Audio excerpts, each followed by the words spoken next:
세월호 유가족 밴쿠버 교민 간담회를 시작하도록 하겠습니다. 시작하기에 앞서 묵념을 하고 시작을 했으면 좋겠습니다.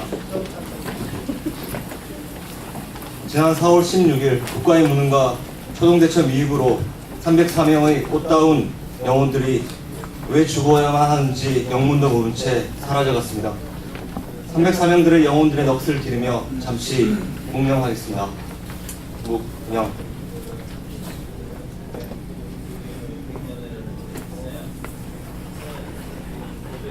묵념 바로.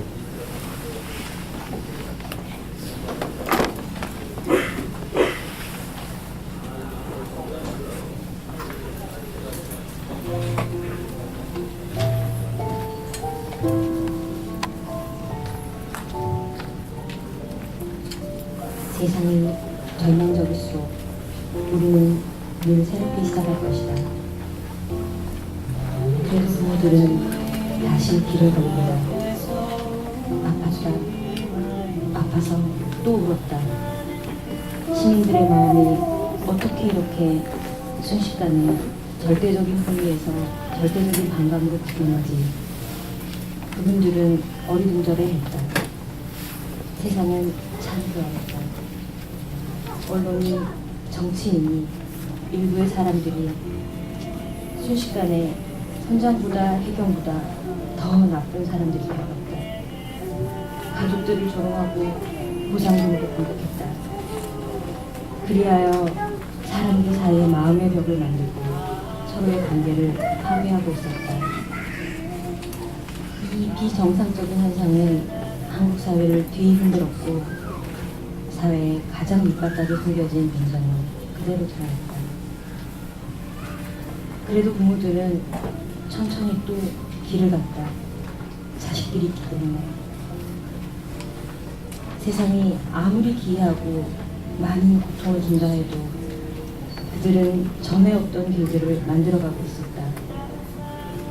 자신을 내동댕이 친 것도 사람이지만 사람 자신들을 다시 일으키는 것도 사람인 것을 알기에 그들은 원망하지 않았다. 부모들은 많은 변화를 겪었다. 더 이상 전과 같은 생활로 돌아갈 수 없었다. 먹고 사는 문제 때문에 외면했던 사회적으로 고통받는 사람들이 실은 자신의 모습이었다는 진실을 통렬히 깨닫는 시간이었다. 부모들이 평범한 자신의 삶에 대해 성찰하기 시작한 것이다. 이 사회의 문제를 외면할 때 결국 화살이 돌아오는 것은 자기 자신이었다. 정의롭지 못한 사회에 침묵하는 건 다른 이유도 아닌 스스로에게 벌을 내리는 것이었다. 자식에 대한 애틋한 사랑으로 터득한 이 성찰 이후 부모들은 우리의 가장 밑바닥인 영혼의 중심이 되었다.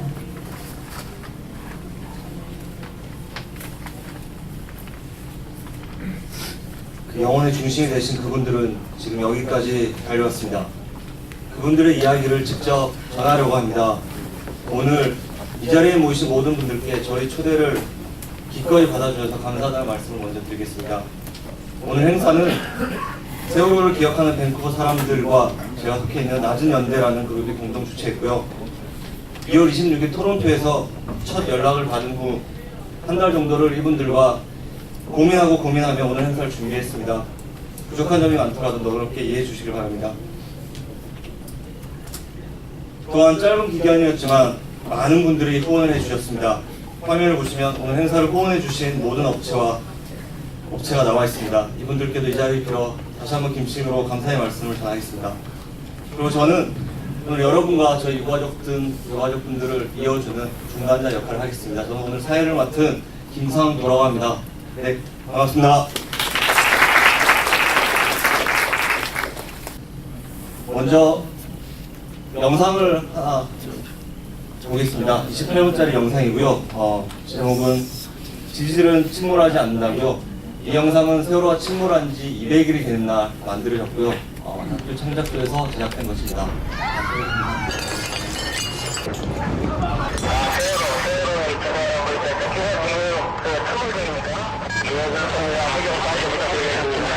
이거 상황이 아니야. 이거 실제라고.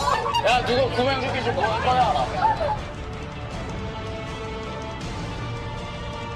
운전하셔서 절대 위험하지 움직이지 마세요. 움직이면 더 위험해요. 움직이지 마세요. 승객들은 거의 다 나왔어요, 배에서? 예. 선생님 없다는 이야기요? 예, 그 전부터 계속 비 올리면서부터 사람이 나와 있었기 때문에 예. 내부 수색은 정확하게 안 했는데 예. 거의 다 나왔어요.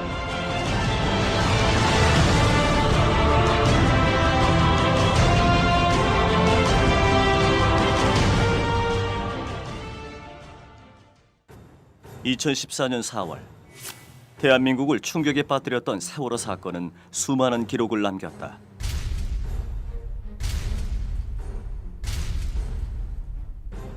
지울 수 없는 아픔의 흔적과 함께 언론사 최대 오보 사건, 해피아이의 존재, 지상 최대 검거 작전의 실패, 국정원 미스테리까지 세월호 사건을 통해 대한민국 총체적 개혁의 필요성이 대두됐지만 결국 정부와 검찰은 그 책임을 선장과 선원, 일부 해경 탓으로 돌리고 있다.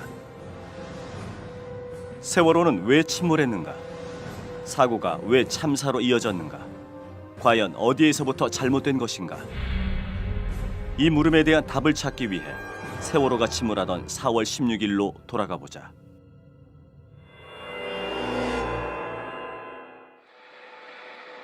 세월호가 침몰하기 시작했다고 알려진 오전 8시 49분부터 완전히 뒤집어진 10시 25분까지는 100분의 시간이 있었다. 구조를 할 수 있는 초기 시간을 가리키는 골든타임. 세월호의 골든타임은 어떻게 흘러갔을까? 사고 당일 오전 8시 49분 세월호는 급격히 기울기 시작했고 승객들은 119에 신고한다. 배가 침몰되어갖고 살려주세요. 배가 기울었어요. 한 명 아까 빠진 것 같아요. 사람이. 살려주세요. 점점 더 기울어요. 해경이 현장에 도착한 것은 9시 35분. 그러나 해경 1, 2, 3정은 세월호로 다가가지 않고 10분간 주위를 맴돈다. 그 시각 아이들은 서로를 안심시키며 당연히 구조되리라 믿고 있었다. 살려줘. 다리 아파. 엄마 정말 미안해. 살려줘 살렸는데 뭐 개소리야. 살아서 보자.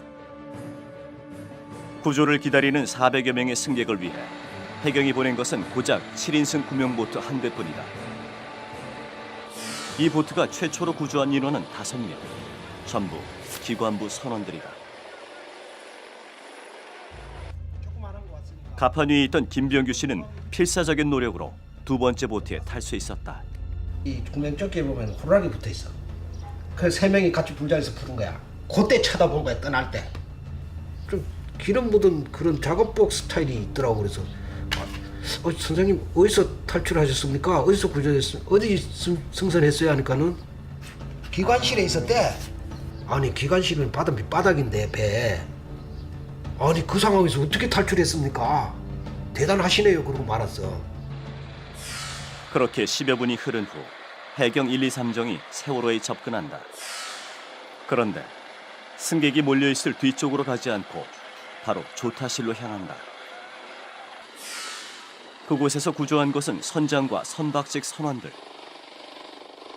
배를 끝까지 책임지고 승객의 탈출을 도와야 할 사람들을 먼저 구한 것이다.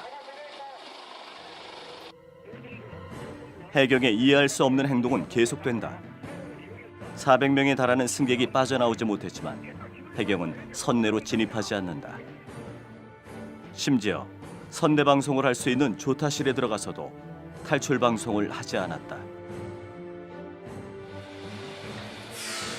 그 후 해경 1, 2, 3정은 가판 쪽 유리창을 깨는데 10여 분을 소비하고 결국 세월호는 급격히 뒤집어진다. 세월호의 골든타임은 그렇게 허무하게 끝나버렸다. 만약 해경이 최초로 선원들을 태웠던 3층 좌연으로 진입해 탈출을 지시했다면 어땠을까? 당시 3층은 전혀 침수되지 않았고 40여 명이 구조를 기다리던 중앙 로비는 문만 열면 해경보트에 탈 수 있는 위치였다.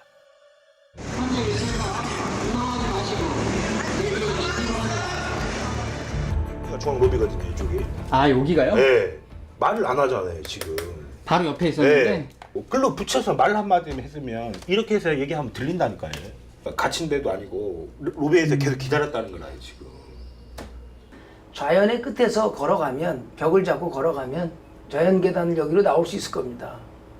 경사 아래 방향으로 내려가면 충분히 바다에 뛰어들 수 있는 상황이 되는 거죠. 그랬을 때 방송만 하면 6분 정도. 왜 선내 진입을 시도하지 않았냐는 비판이 일자 해경은 이렇게 변명한다. 가능한 할 수 있으면 하라 다시 하라 했는데 그때 경사가 심해가지고 올라가다가 여기한테 가다가 못 올라가고 그대로 밀려내렸습니다. 선내 진입할 수 있는 상황이 전혀 아니었다는 거예요? 그때 시간적 여유가 없네라 일단. 그러나 9시 44분에 이미 해경 한 명이 갑판 위에 있었고 49분에는 선내 방송을 할 수 있는 조타실까지 진입했었다. 하지만 탈출 방송은 하지 않았다. 당시 현장에 있었던 승객과 어민들은 해경이 구조에 적극적이지 않았다고 입을 모은다. 해경 헬기가 찍은 영상에서도 구조를 하지 않고 이야기를 나누고 있는 해경이 포착된다. 학생 데려가 올라가서 안 내려온다고. 난간이 위에 올라가면 4층과 5층 사이 이렇게 비탈이 이리 가면 두 번 다시 안 내려오니까 한 번 딱 올라가니까 그러고 안 내려왔어. 그냥 소리라도 빨리 물로 뛰어들어라고 소리만 쳤어도 아마 많이 나왔을 건데 전혀 그런 게 없었어요. 이때 이제 저도 딱 보니까 애들이 다 아무것도 안 하고 있는 거예요. 해경만 저기 되고 있고. 그래서 이 상황은 지금 여격이 없는 벤치로 알고 승조원들만 구조한 것 같다. 선박 직원들만. 시신 수색 상황표를 보면 구조에 대한 의문과 안타까움이 남는다. 4층 우현 여학생 숙소에서 59에 달하는 시신이 발견됐는데 구조 당시 해경이 창문만 깼어도 살릴 수 있었기 때문이다. 해경 구조 영상을 본 전문가들은 구조에 총체적 문제가 있음을 지적했다. 레펠 타고 대형이 내려와서 밑에서는 학생들이 아우성을 치는데도 그 유리창 하나를 못 깼습니다. 저기 라이프 자켓 입고 있는 분들을 헬기로 올린 이유가 하늘이 없습니다. 슬라이딩 시켜서 물속에 들어가면 다 삽니다. 깨고 들어가서 문을 열고 나오게 해서 바닷속으로 물속으로 들어가라고 해야죠. 적극적인 구조를 했어도 모자랄 판에 구조에 대한 의혹은 여기서 그치지 않는다. 구조를 기다리는 승객들을 남겨두고 해경 헬기와 123정이 철수한 것이다. 탈출한 승객이 난간에 기다리고 있고 어업 지도선과 어선들이 선미에서 구조 활동을 하고 있지만 헬기와 해경정, 해경 잠수부는 거의 같은 시점에 구조를 멈췄다. 300여 명의 승객이 세월호에 갇혀 있는데도 어떤 이유에서인지 해경은 이들로부터 멀어져 갔다. 재빠르게 대처했다면 승객 전부를 구할 수도 있었던 해경. 구조를 못한 것일까, 안 한 것일까?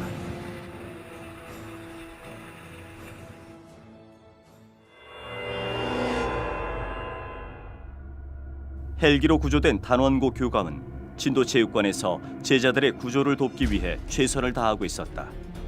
그러나 목포해경은 이준석 선장보다 교감을 먼저 불러 장시간 참고인 조사를 한다. 정작 수사해야 할 선원은 뒷전인 채 제자를 잃은 교감부터 조사한 것이다. 참고인 조사를 마치고 돌아온 교감은 결국 유서를 남긴 채 스스로 삶을 마감한다.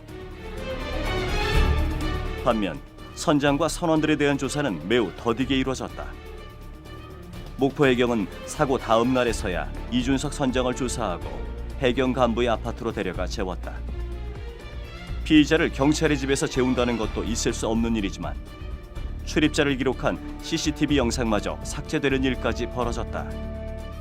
목포해경 박모 경사의 아파트에 피해자 신분으로 조사를 받던 세월호 선장 이준석 씨가 들어섭니다.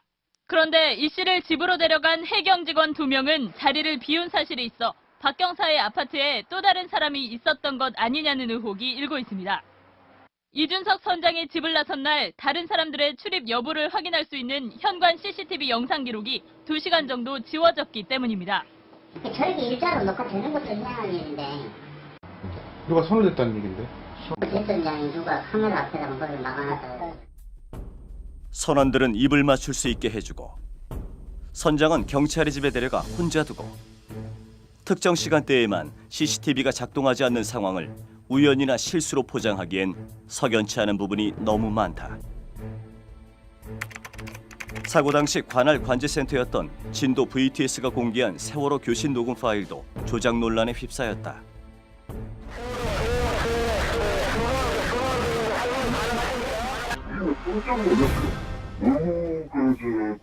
녹음된 상태가 한주나가지고요. 원래 이게 VHS라는 거는 필름 만들고 있잖아요. 그 주파수하고 그게 동일해요. 그렇기 때문에 실제 다른 경로로 입수한 교신 녹음 파일은 잡음 없이 깨끗했다. 수송원들은 지금 그 구조 보트에 다 타고 있습니까? 예, 세웠습니다. 저기는 약 500명 정도 됩니다.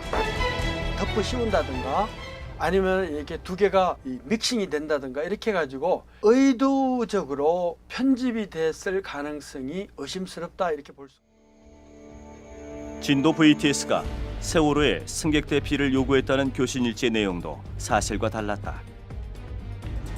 진도 VTS가 이게 이제 그 녹취록을 제공해줬다 그러는데 거기서 발생한 것이 아니고 드라이스 그 선장 목소리예요. 맨몸을 하지 마시고 라이프링이라도 그 착용을 시켜서 하니까 탈출시키십시오 빨리. 예, 그 선장님께서 판단하셔갖고 그 최대한 해주십시오. 진도 VTS는 왜 깨끗한 파일 대신 잡음이 심한 파일을 공개했을까?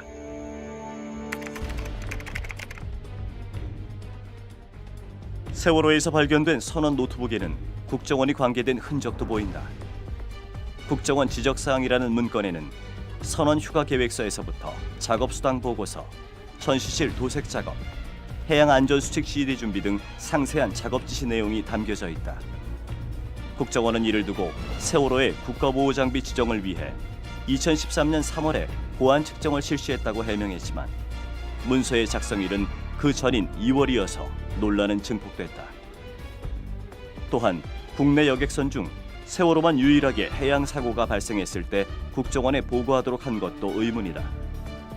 세월호의 해양 사고 보고 계통도에 따르면 사고 발생 시 국정원 인천지부와 제주지부에 가장 먼저 보고하도록 돼 있다. 실제로 청해진 해운 관리부장은 사고 후 국정원 인천지부 항만 담당 직원에게 문자 메시지로 사고 내용을 보고했다. 그럼에도 불구하고 국정원은 사고가 일어난 것을 방송을 통해 알았다고 거짓말까지 했다. 또 최근 서면 답변을 통해서는 오전 9시 19분에 확인했다고 말을 바꿨습니다. 제가 듣기로는 전화에 의해서 사고 보고를 받았다고 되어 있고, 총리 말대로라면 국정원이 사실을 말하지 않은 셈이 되죠. 청해진 해운은 급박한 상황에서 왜 국정원에게 보고를 했을까요? 또 국정원은 왜 감추려 했을까요? 세월호의 실소유주로 의심받는 국정원은 과연 세월호 사건에 얼마나 관계된 것일까?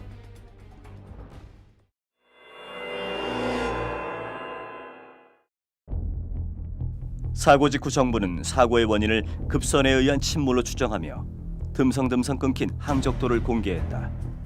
그러나 고속으로 주행하는 6,000톤급 여객선이 이처럼 급격하게 방향을 바꾸는 것은 불가능하다는 비판이 일자 정부는 수정한 항적도를 내놓는다. 누락된 3분 36초간의 AIS 정보가 복원됐다는 것이다.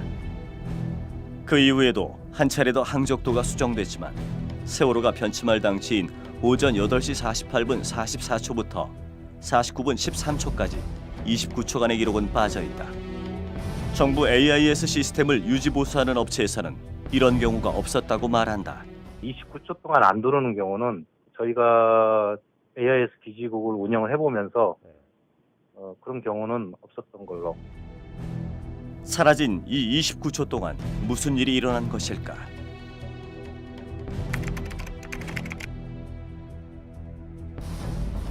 또 없어진 구간에 있던 정보도라는 거예요, 그게. 세월호 사건에 대한 다큐멘터리를 제작하던 한 감독은 해외 AIS 사이트 자료와 정부 발표들을 종합해서 잃어버린 29초의 일부를 찾아낸다. 김지영 감독이 분석한 바에 의하면 세월호는 지그재그로 운항하다가 급변침 직전에 좌회전 후 급우회전을 했다. 지그재그 운항은 컨테이너의 고박을 느슨하게 만들고 좌회전 후 우회전을 하면 배가 더 기울어서 쉽게 쓰러진다는 것이다. 세월호는 왜 지그재그로 운항 후 급변침을 했을까?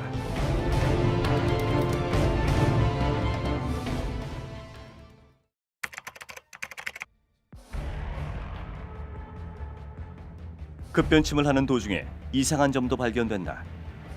오른쪽으로 돌던 세월호가 순간적으로 왼쪽으로 꺾은 부분이 나타난다. 6,000톤이 넘는 배가 이렇게 순간적으로 방향을 바꾸는 것은 불가능하다. 그런데 당시 레이더에도 의문의 물체가 포착돼서 세월호의 급변침과 관련이 있는 게 아니냐는 의혹이 크게 확산됐다.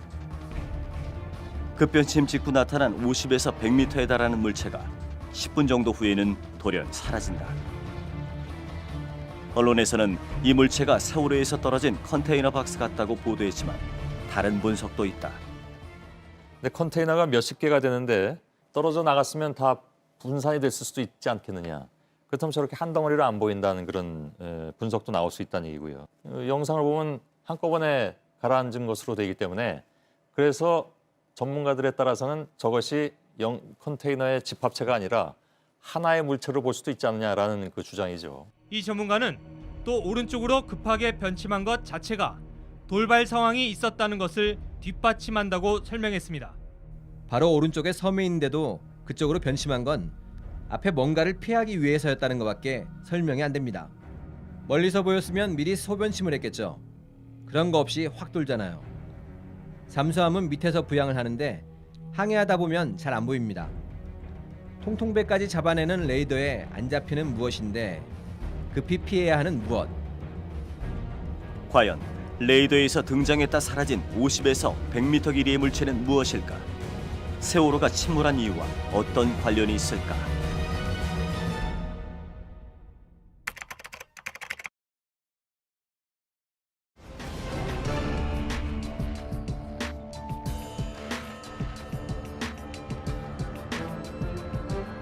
한편 세월호에 이상이 생긴 것은 16일 오전 8시 49분이 아니라 그 전일 수도 있다는 주장도 있다. 사고를 접수한 여러 기관에서 사고 발생 시간을 각기 다르게 표기하고 있기 때문이다. 생존한 탑승자들의 증언에 따르면 7, 8시경에 이미 세월호가 크게 기울었고 군산 앞바다를 지날 때도 이상을 느꼈다는 사람도 있었다. 근데 엄마 배가 좀 기울었어 이래요. 8시 몇 분이었어요. 좌측으로 확 넘어갔다가 바로 서더라고요. 쓰레기통하고 캔 커피 이런 통은 저쪽으로 가서 다 나뒹굴어졌어요. 대략 몇 시쯤이었는지 한 밤 10시, 11시쯤 된 것 같습니까? 변산반도하고 군산 앞바다 그 사이에서 이를 지난다는 걸 알았어요. 사고 이전인 8시경에 청해진 해운에 2번이나 전화를 걸었던 이준석 선장. 청해진 해운 관계자는 평소 이준석 선장이 본사 직원들과 통화를 잘 하지 않는다며 뭔가 할 말이 있는데 하지 않는 듯한 느낌을 받았다고 한다. 그때 이미 세월호에는 어떤 문제가 있었던 건 아니었을까?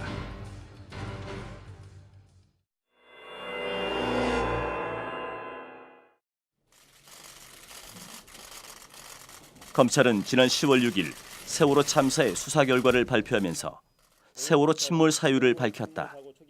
세월호는 선사 측의 무리한 증톤 및 과적으로 인해 보건성이 현저히 악화된 상태에서 운항하던 중 조타수의 조타 미숙으로 인한 대각도 변침으로 배가 자연으로 기울며 제대로 고박되지 않은 화물이 좌측으로 쏠려 보건성을 잃고 침몰하게 된 것으로 파악되었습니다. 그러나 대각도 변침이 조타수의 과실에 의한 것이라고 단정지을 수는 없다. 지그재그로 운항한 이유가 무엇인지, 급하게 방향을 틀어야 할 만큼 급박한 상황이 있었는지 등의 여러 가지 의혹들이 아직도 밝혀지지 않았기 때문이다.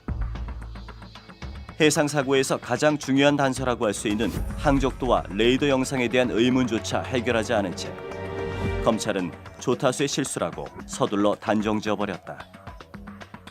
승객 구조 실패의 책임도 현장에 있던 해경 123정 함장에게만 지웠다.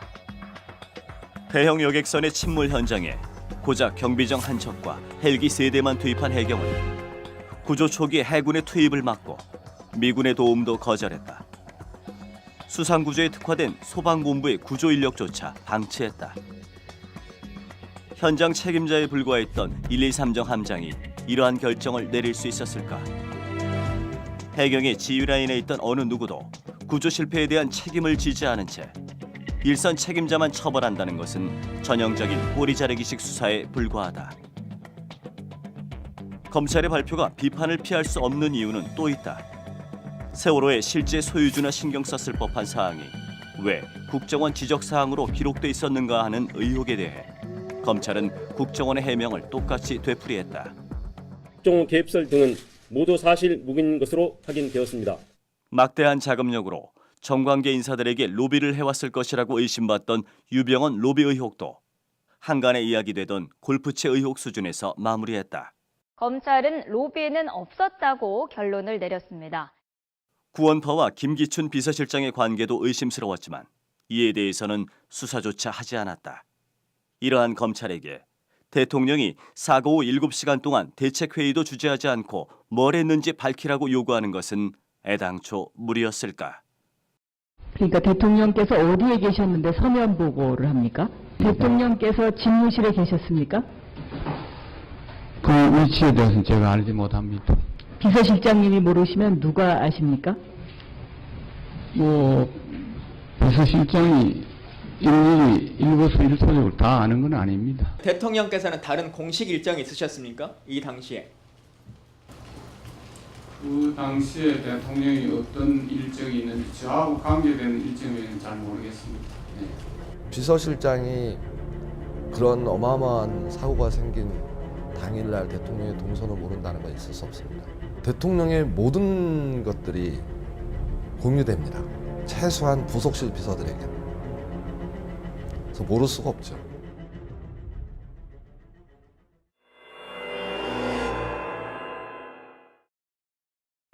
자식과 가족을 잃은 세월호 유가족이 원하는 것은 진실뿐이다. 정권이나 외부의 압력으로부터 벗어나 완전히 독립적인 활동이 가능하려면 수사권과 기소권을 가진 진상규명위원회를 만들어야 한다는 것. 세월호 특별법 제정운동은 그렇게 시작됐다. 참사의 진실을 밝히고 안전한 나라를 만들자는 유가족의 절절한 호소에 450만 명의 국민이 화답했다. 그러나 정부와 여당은 유가족을 외면하고 기만했다. 지금 오늘 여러분들하고 얘기한 게 지켜지지 않으면 여기 있는 분들 다 책임지고 물러나야 됩니다. 특별법은 저도 만들어야 된다고 생각을 하고 있습니다. 이제 공동수사 공부에서 하고 있는 것 외에도 국정조사도 하고 앞으로 특검도 해야 된다고 생각합니다.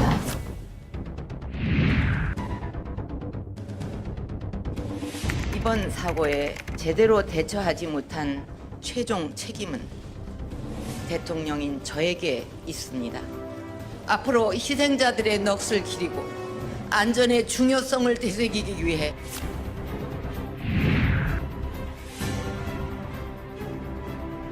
일부에서는 대통령이 결단을 하라고 합니다. 하지만 그것은 삼권 분립과 사법 체계의 근간을 흔드는 일로 대통령으로서 할 수 없고 결단을 내릴 사안이 아닌 것입니다. 애초에 그것을 어떤 세월호 유가족 입장에서 진실을 규명하거나 하고 싶은 생각이 전혀 없었다고 저는 생각하고 있습니다.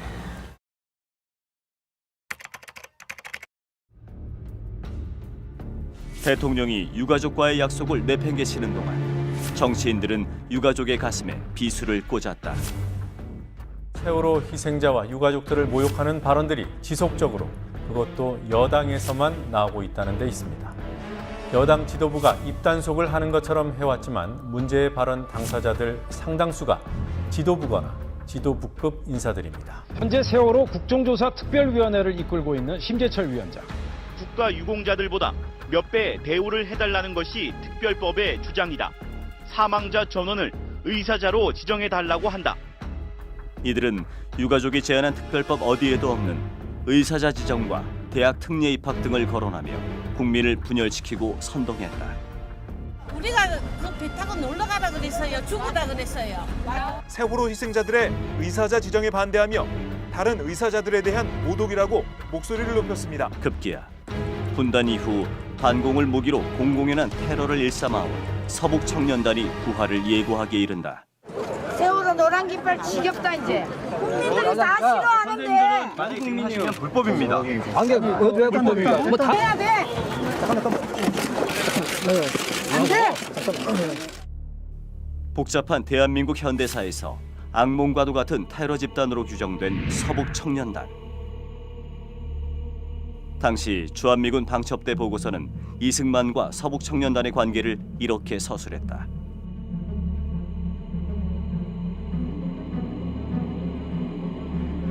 어떻게 그걸 박근혜 대통령한테 마치 박근혜 대통령 모든 책임을 져야 되는 것처럼 그렇게 몰아가냐고요. 2014년 대한민국에 서북 청년단이 다시 등장한 이유를 알 수 있는 대목이다. 그들은 이제 그만 잊으라 한다. 순수 유가족이 아니거든 가만히 있으라 한다. 그러나 우리는 알고 있다. 세월호의 진실을 밝히지 않는다면 또다시 되풀이된다는 것을. 이 나라 대한민국은 언제 침몰할지 모르는 세월호와 같다는 것을 직감하고 있다. 세월호 사건의 진실은 아직 밝혀지지 않았다. 지금 이 순간에도 세월호 유가족은 왜 사랑하는 가족을 잃어야 했는지 그 이유를 알고 싶어한다. 내 새끼가 왜 죽은지도 모르는 이 병신 같은 아빠들은, 엄마들은 힘이 없어서 국민들의 힘을 빌어서 왜 죽었는지 알려달라고 선행받으러 다닙니다. 왜 죽었는지 모릅니다. 누구의 잘못으로 그렇게 됐는지도 모르고 무슨 이유 때문에 그렇게 됐는지도 모르고 누가 개입됐는지도 모르고 내 새끼는 죽었는데 책임자는 없습니다. 아들이 보고 싶은데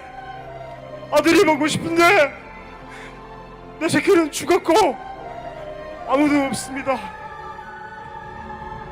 왜 안 가르쳐주는지 알려주십시오. 무엇이 두려워서 안 가르쳐주는지, 왜 안 가르쳐주는지, 내 새끼가 왜 죽었는데 왜 안 알려주는데, 내 새끼가 죽었는데 도와주십시오. 약속을 지켜주세요. 가장 중요한 순간에 자기만 살겠다고 도망칠 그들에게 우리의 생명과 안전을 맡길 수 없다. 또 다른 희생자를 만들지 않기 위해 불안 없는 사회를 만들기 위해 희망의 주문을 외워보자. 진실은 침몰하지 않는다. 네, 다음은 이분들이 없었으면 저희가 오늘 이 행사를 할 수 없었을 것입니다. 작년 9월부터 밴쿠버 지역에서 꾸준하게 세월호 문제를 얘기를 해 오셨고요. 한 달에 한 번 다운타운에 있는 아트갤러리 앞에서 집회를 해 오셨다고 합니다. 세월호를 기억하는 밴쿠버 사람들의 회원이신 써니 씨를 모시고 그동안 어떻게 활동을 하셨는지 들어보도록 하겠습니다.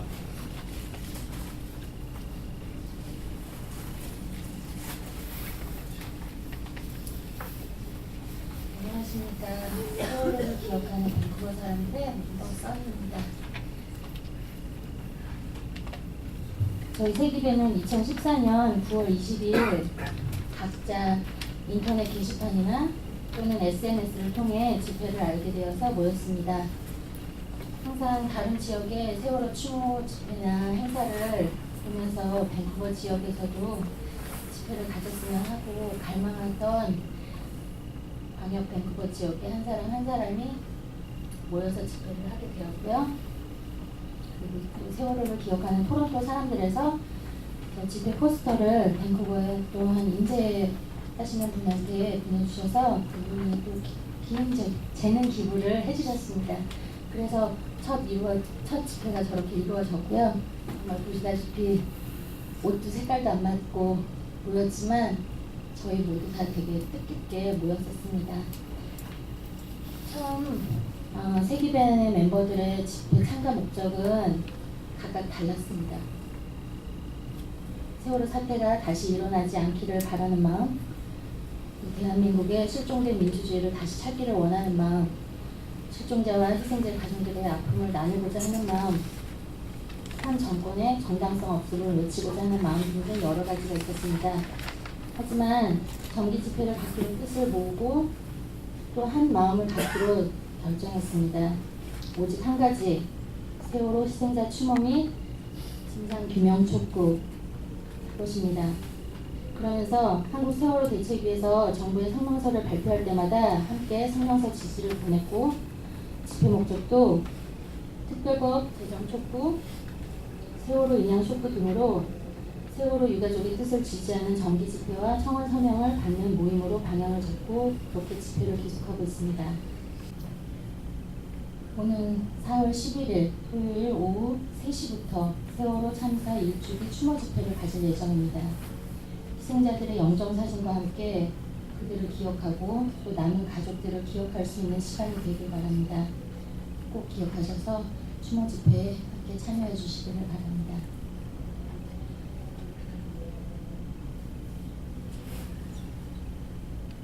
세월호에서 희생된 예슬이와 도원이는 그리고 그 배에 타고 있던 수많은 희생자들은 지구 반대편 한국의 어느 한 곳에 살고 있는 내가 모르는 사람들이었습니다.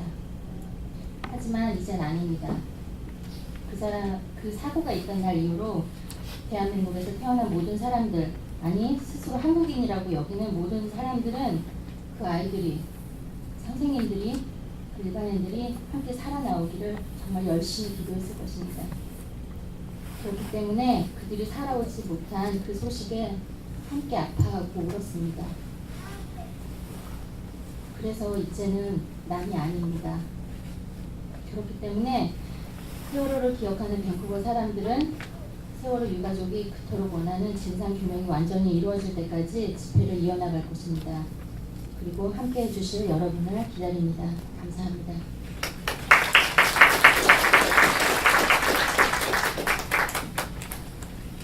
다음은 교육 현장에서 일하시고 계시는 분입니다. 코트무디에서 교육위원을 일하고 계신 박가연 교육위원을 모시고 연대의 메시지 들어보도록 하겠습니다.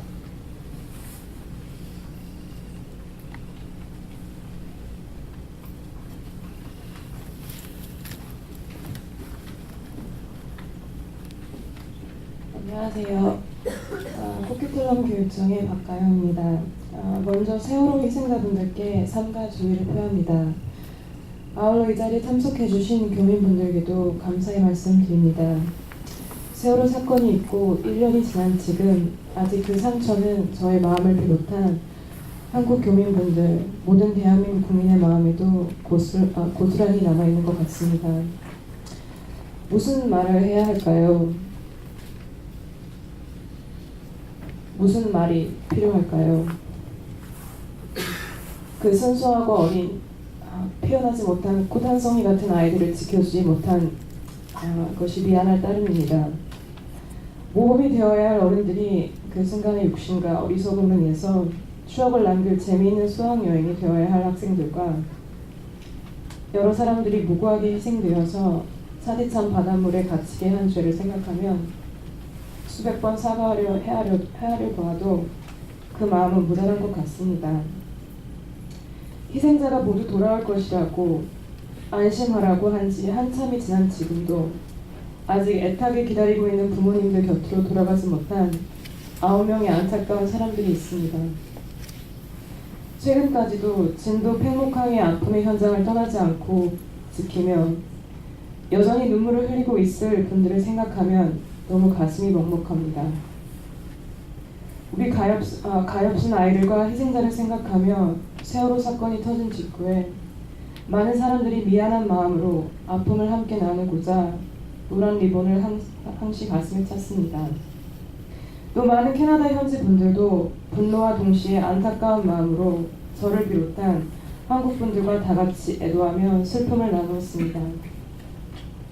대한민국에 사는 아이들은 국가의 보호와 도움을 받으며 안전한 생활을 할 권리가 있습니다. 그러나 우리는 이 아이들을 지켜주지 못했습니다.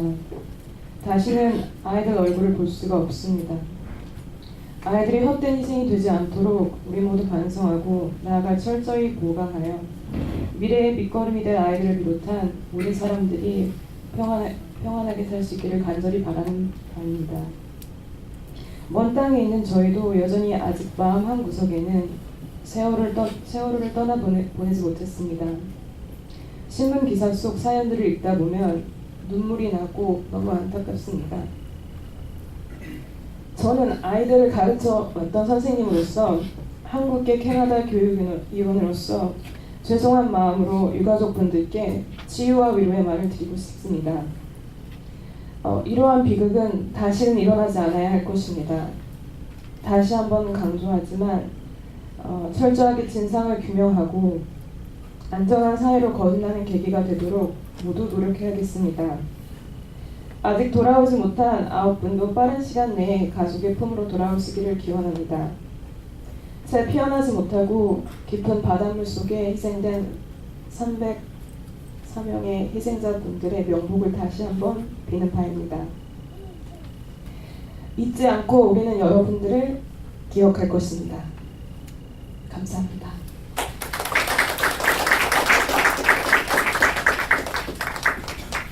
동훈이 어머님과 예슬이 아버님은 앞으로 모시도록 하겠습니다.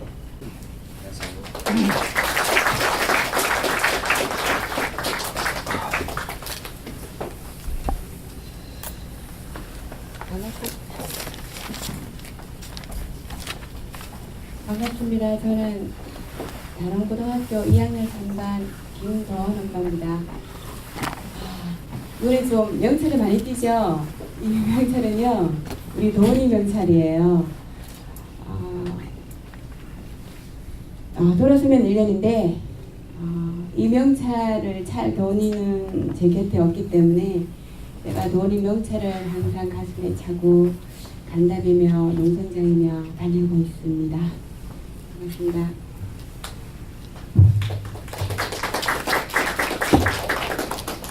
안녕하세요. 저는 2학년 3반 17번에 재학 중이던 박예슬이 아빠 박종범입니다. 먼저 저희들 여기까지 초청해 주시고 이 자리에 서게 해 주시기까지 하신 세기벤인가요? 세기벤 회원님들하고요.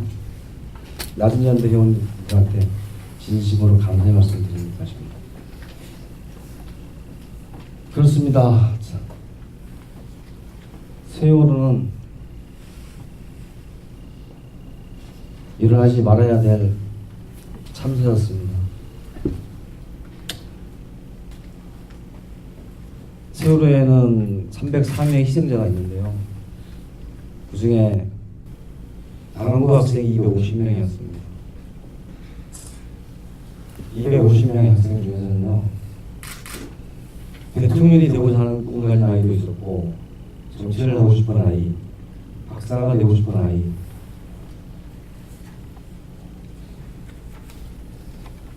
가수가 되고 싶은 아이, 그리고 저 아이처럼 디자이너가 되고 싶은 아이도 있었습니다. 대한민국은 4월 16일 날 250명이라는 귀중한 인재를 이룬 것이죠. 그리고 안산이라는 곳은요, 여러분도 아시겠지만 공단 지역입니다. 공단 지역이고 전국에서 전국 각지에서 많이 모인 곳이죠. 근데 그에 태어난 그 아이들은 그나마 IMF에서 영향을 많이 받지 않은 환경에서 태어난 아이들이죠. 그리고 또 하나는 안산에 그 아이들이 처음으로 고등학교 평준화가 된 시기였습니다. 그래서 그런지 그 아이들은 친구들끼리 정말 잘 몰려 다녔어요. 이상하리만큼, 지금 생각하면 정말 이상하리만큼 자기들끼리 너무 곤란했어요.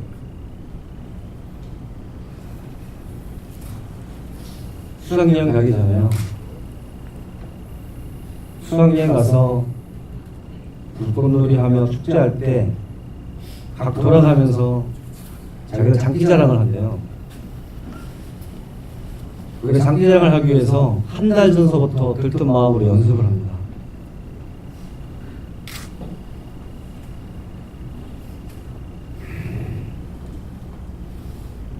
아이들이 남겨두간 핸드폰 속에는요, 그 영상이 완성된 것이 남아 있습니다.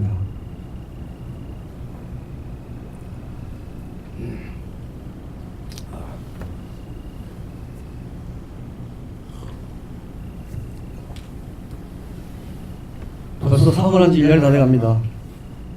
그러나 여전히 저희들은 힘듭니다. 사실 무지 힘듭니다. 그래서 깜빡깜빡하기도 하고요, 시도 때도 없이 우고 올라오기도 합니다. 우리 예슬이 얘기 잠깐 해드릴게요. 제가 웬만하면 간담회에서 우리 예슬이 이야기는 안 했는데요, 오늘 꼭 해야 될 것 같습니다. 멀리 비행기까지 두고 왔는데 예슬이 기도 안 하면 너무 소소할 것 같아서 많이는 안 하고 조금만 하겠습니다.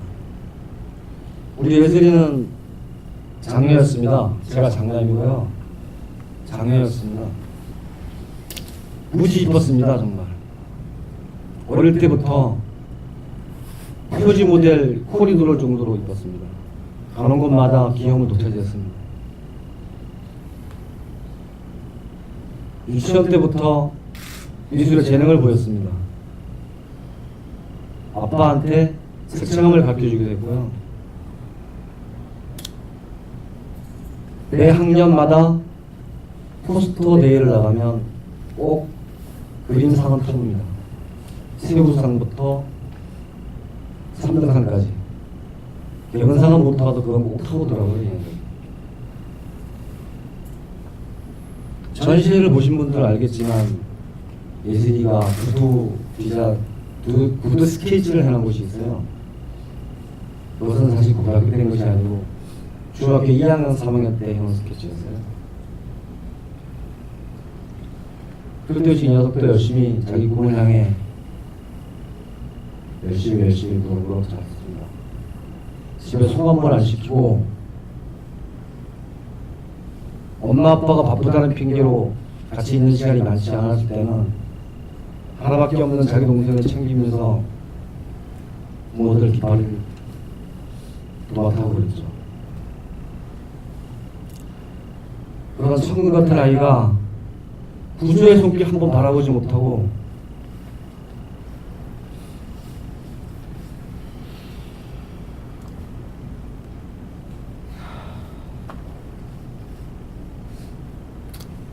저희가 들어왔을 때요,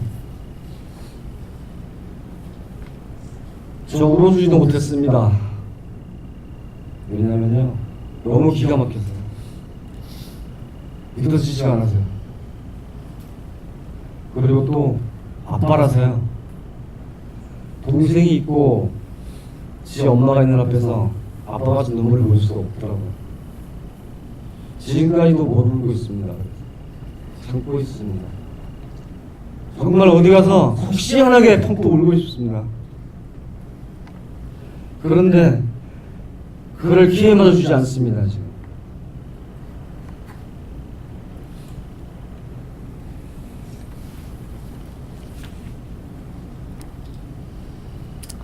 예술이는 효녀였습니다. 또한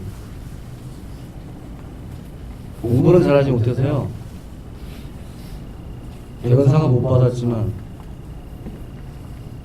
지 꿈을 실현하기 위해 목표 설정을 확실하게 해놓은 놈이었어요. 그런데요, 2학년을 올라가면서 자기가 어느 대학교를 간다고 얘기를 하더라고요. 그러면서 공부를 또 열심히 하더라고요. 그래서 자기가 성공하면 엄마 아빠 꼭 세계 여행 시켜주겠다고 말하고 했어요.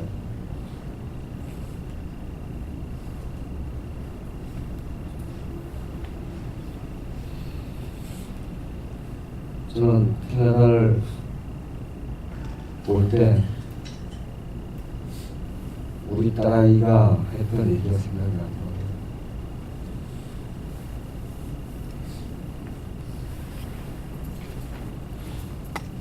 이 녀석이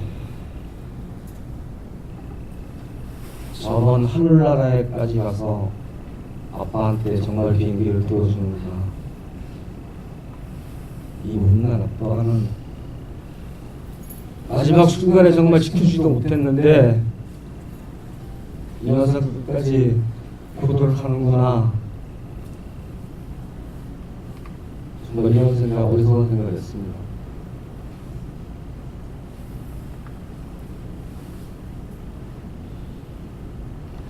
우리 예슬이는 과일 중에 딸기하고 토마토를 무지 좋아했습니다. 방울토마토. 아빠가 태어날 때쯤 되면 전화를 해서 딸기 좀 사다 주면 안 되겠냐고 물어봐요. 근데 둘째 놈부터 딸기를 안 먹습니다. 과일집에 갈 때마다 갈등이 생겨요. 어떤 걸 사가야 될지. 그런데요, 늘 예슬이는 동생한테 양보를 했어요. 그렇게 착한 아이였습니다. 예슬이뿐만이 아니라 다른 거 아이들은 있잖아요. 본인들하고 얘기를 하다 보면 다들 그렇게 착했더라고요. 250명이나 되는 아이들이. 그래서 부모들이 말해줬듯이, 그리고 바깥에서 혜경이 기다리고 구조하러 왔기에 아이들은 선대 방송에서 가만히 기다리고 있으라는 말만 듣고 그렇게 바닷속으로 들어간 것입니다.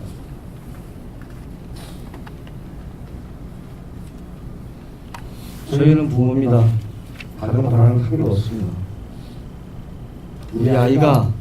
우리 아이들이 왜 그렇게 됐는지 그를 알고 싶어서 지금까지 쫓아다녔습니다. 국회에 들어가서 한 달 이상의 농성도 해봤고요. 광화문에 가서 단식도 해봤고요. 대통령을 만나기 위해 서운동 가서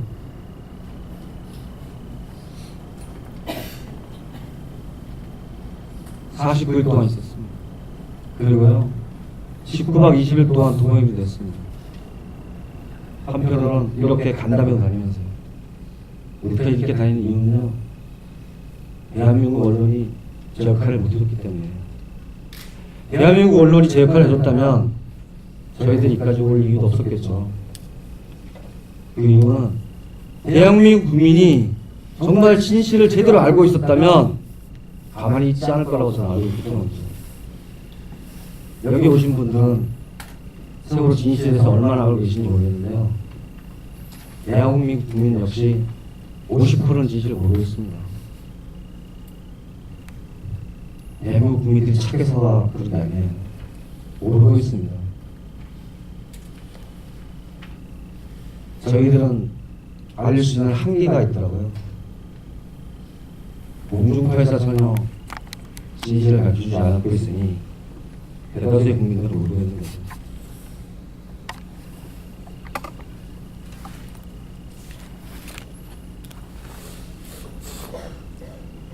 비디오에서도 보다시피 해경들은 100분이란 생존 가능성이 있는 시간을 구조가 아닌 수색과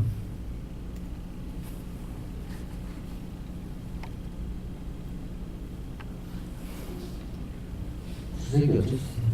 수색 거문을 해야죠. 배에 올라가서 정말 구조할 의지가 있었다면 창문을 깨고 탈출을 하라고 얘기를 했어야 되는데도 불구하고 그렇지 그런 행동을 보이지 않았습니다. 재판장에서는 해경의 책임은 1, 2, 3정 함정 한 사람한테만 물고 있습니다.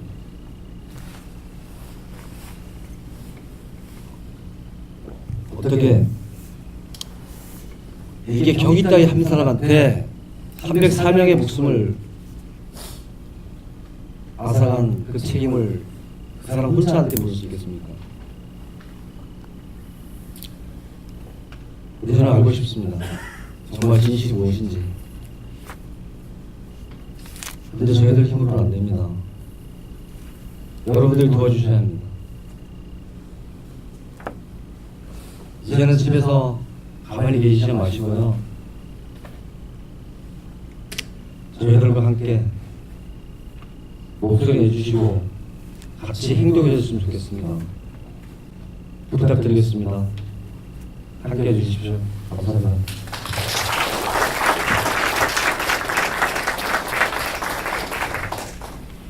예슬 아버님 말씀처럼 저희들이 해외에 간다음에 온 이유는요, 우리 캐나다 농민들 잊지 않으시고 기억해 주시고 같이 행동해 주신 거에 대해서 너무 감사한 마음을 전달하고자 왔습니다. 또한 호소하러 왔습니다. 행동해 달라고. 우리 노원이는 엄마를 참 좋아했습니다. 노원이 메모장에 보면요, 엄마랑 항상 같이 있고 싶고 항상 같이 살자고 적어놨어요. 노원이는 아침마다 제가 등교를 시킵니다. 다른 생활부에서 아침 7시에 등교를 해야 돼요. 그리고 제가 매일 아침마다 등교를 시킵니다. 그러면 집에서 5시 일어나서 늦어도 6시 반 되면 집에서 나와야 됩니다. 그럼 노원이는 그렇게 얘기하죠. 엄마 목소리 들으면서 학교를 등교하면 너무 기분이 좋고요. 발걸음도 가볍고 학교 생활이 너무 즐겁다. 도원이가 바른 생활로 들어간 이유는 단 하나예요. 도원이는 주대님이 되는 꿈이었습니다. 상담을 해주고요. 그리고 아이들 진로를 정해주는 진짜 친구한테 되는 꿈이었습니다. 도원이가 4월 15일 날 수학여행 가는 날 아침에 저랑 얘기를 했어요. 이런저런 얘기를 하고요. 즐거운 마음으로 아침에 차에서 내렸습니다. 도원이랑 저랑 항상 얘기를 하거나 통화를 하거나 문자나 카톡을 할 때 항상 마지막 하는 말이 있어요. 저는 도원아 사랑해 그러면 도원이는 항상 무슨 말 사랑해 그렇게 얘기를 하고 항상 마무리를 져요. 그날 아침에도 그렇게 얘기를 하고 헤어졌고요. 그리고 4월 15일 날 그날 아침에는요, 안산의 안개가 엄청 진하게 내려져 있어요. 앞이 안 보일 정도였습니다. 그날 많이 걱정을 했어요. 수학여행을 못 갈 정도로. 근데 이번에는 여객선으로 수학여행을 간대요. 몇 년 전부터 대한민국 교육부에서는 여객선으로 수학여행 가는 걸 많이 운영을 했습니다. 그래서 그날 오전 수업을 마치고 오후에 인천항으로 출발을 할 때 전화가 왔어요. 지금 인천항으로 출발한다고. 그래서 오후에도 안산의 안개가 거쳐지지 않았습니다. 앞이 시야가 잘 안 보였거든요. 그래서 갈 수 있냐고 그랬더니 일단 출발한다고 했어요. 인천항에 있을 때 또 전화가 와야 봅니다. 지금 앞이 안 보여서 수학여행 취소가 됐다고. 그래서 지금 안산에서 우리를 데리러 버스가 출발했다고 얘기를 했거든요, 저한테. 근데 결국은 그 배를 탔습니다. 세월호 배를 탈 때 전화가 왔어요. 엄마 지금 수학여행을 떠난다고, 지금 배 타러 올라간다고. 그래서 아니 지금 수도해하냐, 지금 안개가 지금 진짜 앞이 안 보이는데 어떻게 수학여행을 하냐. 그랬더니 출항이 떨어졌다고, 배를 탄다고 전화가 왔어요. 제가 그랬죠. 도원아 사랑해. 그랬더니 또 노래가 들립니다. 엄마 무지무지 사랑해. 그게 마지막 통화였어요. 그리고 사실 그 사랑의 그 말 한마디로 좀 이해를 부탁드리겠습니다. 그러나 지금 밝혀진 사실은요, 수랑이 먼저 떨어진 건 아닙니다. 안산에 출발한다는 안산에 출발한다는 버스를 출발하지 않았고요. 아이들은 그 버스를 기다리는 시간 너무 배가 고파서 배에 올라탔답니다. 선생님들이 배에 음식이 준비되어 있으니 저녁을 먹었어요. 저녁을 먹고 나니 출항 소식이 떨어졌답니다. 우리가 알고 있는 진실과 처음에 애들 수학여행 가는다 알고 있는 진실과 지금의 진실은 너무 틀립니다. 그리고 4월 16일 날이요.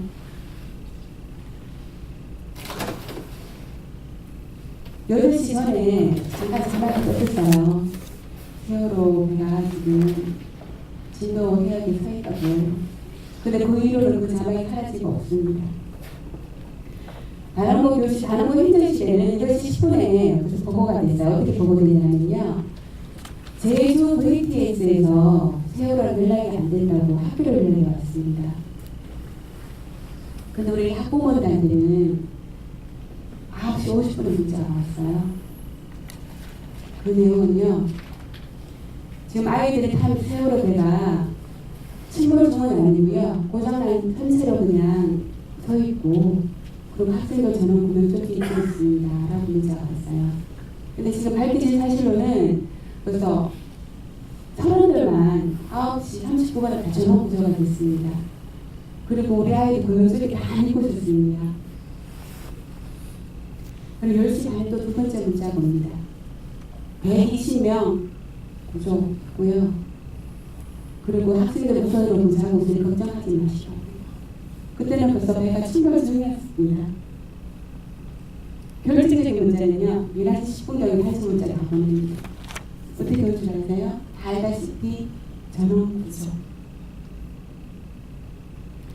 어떻게 그 시간에 배가 침몰 중이었는데 학부모들한테는 전원 구조 문자를 보냈습니다.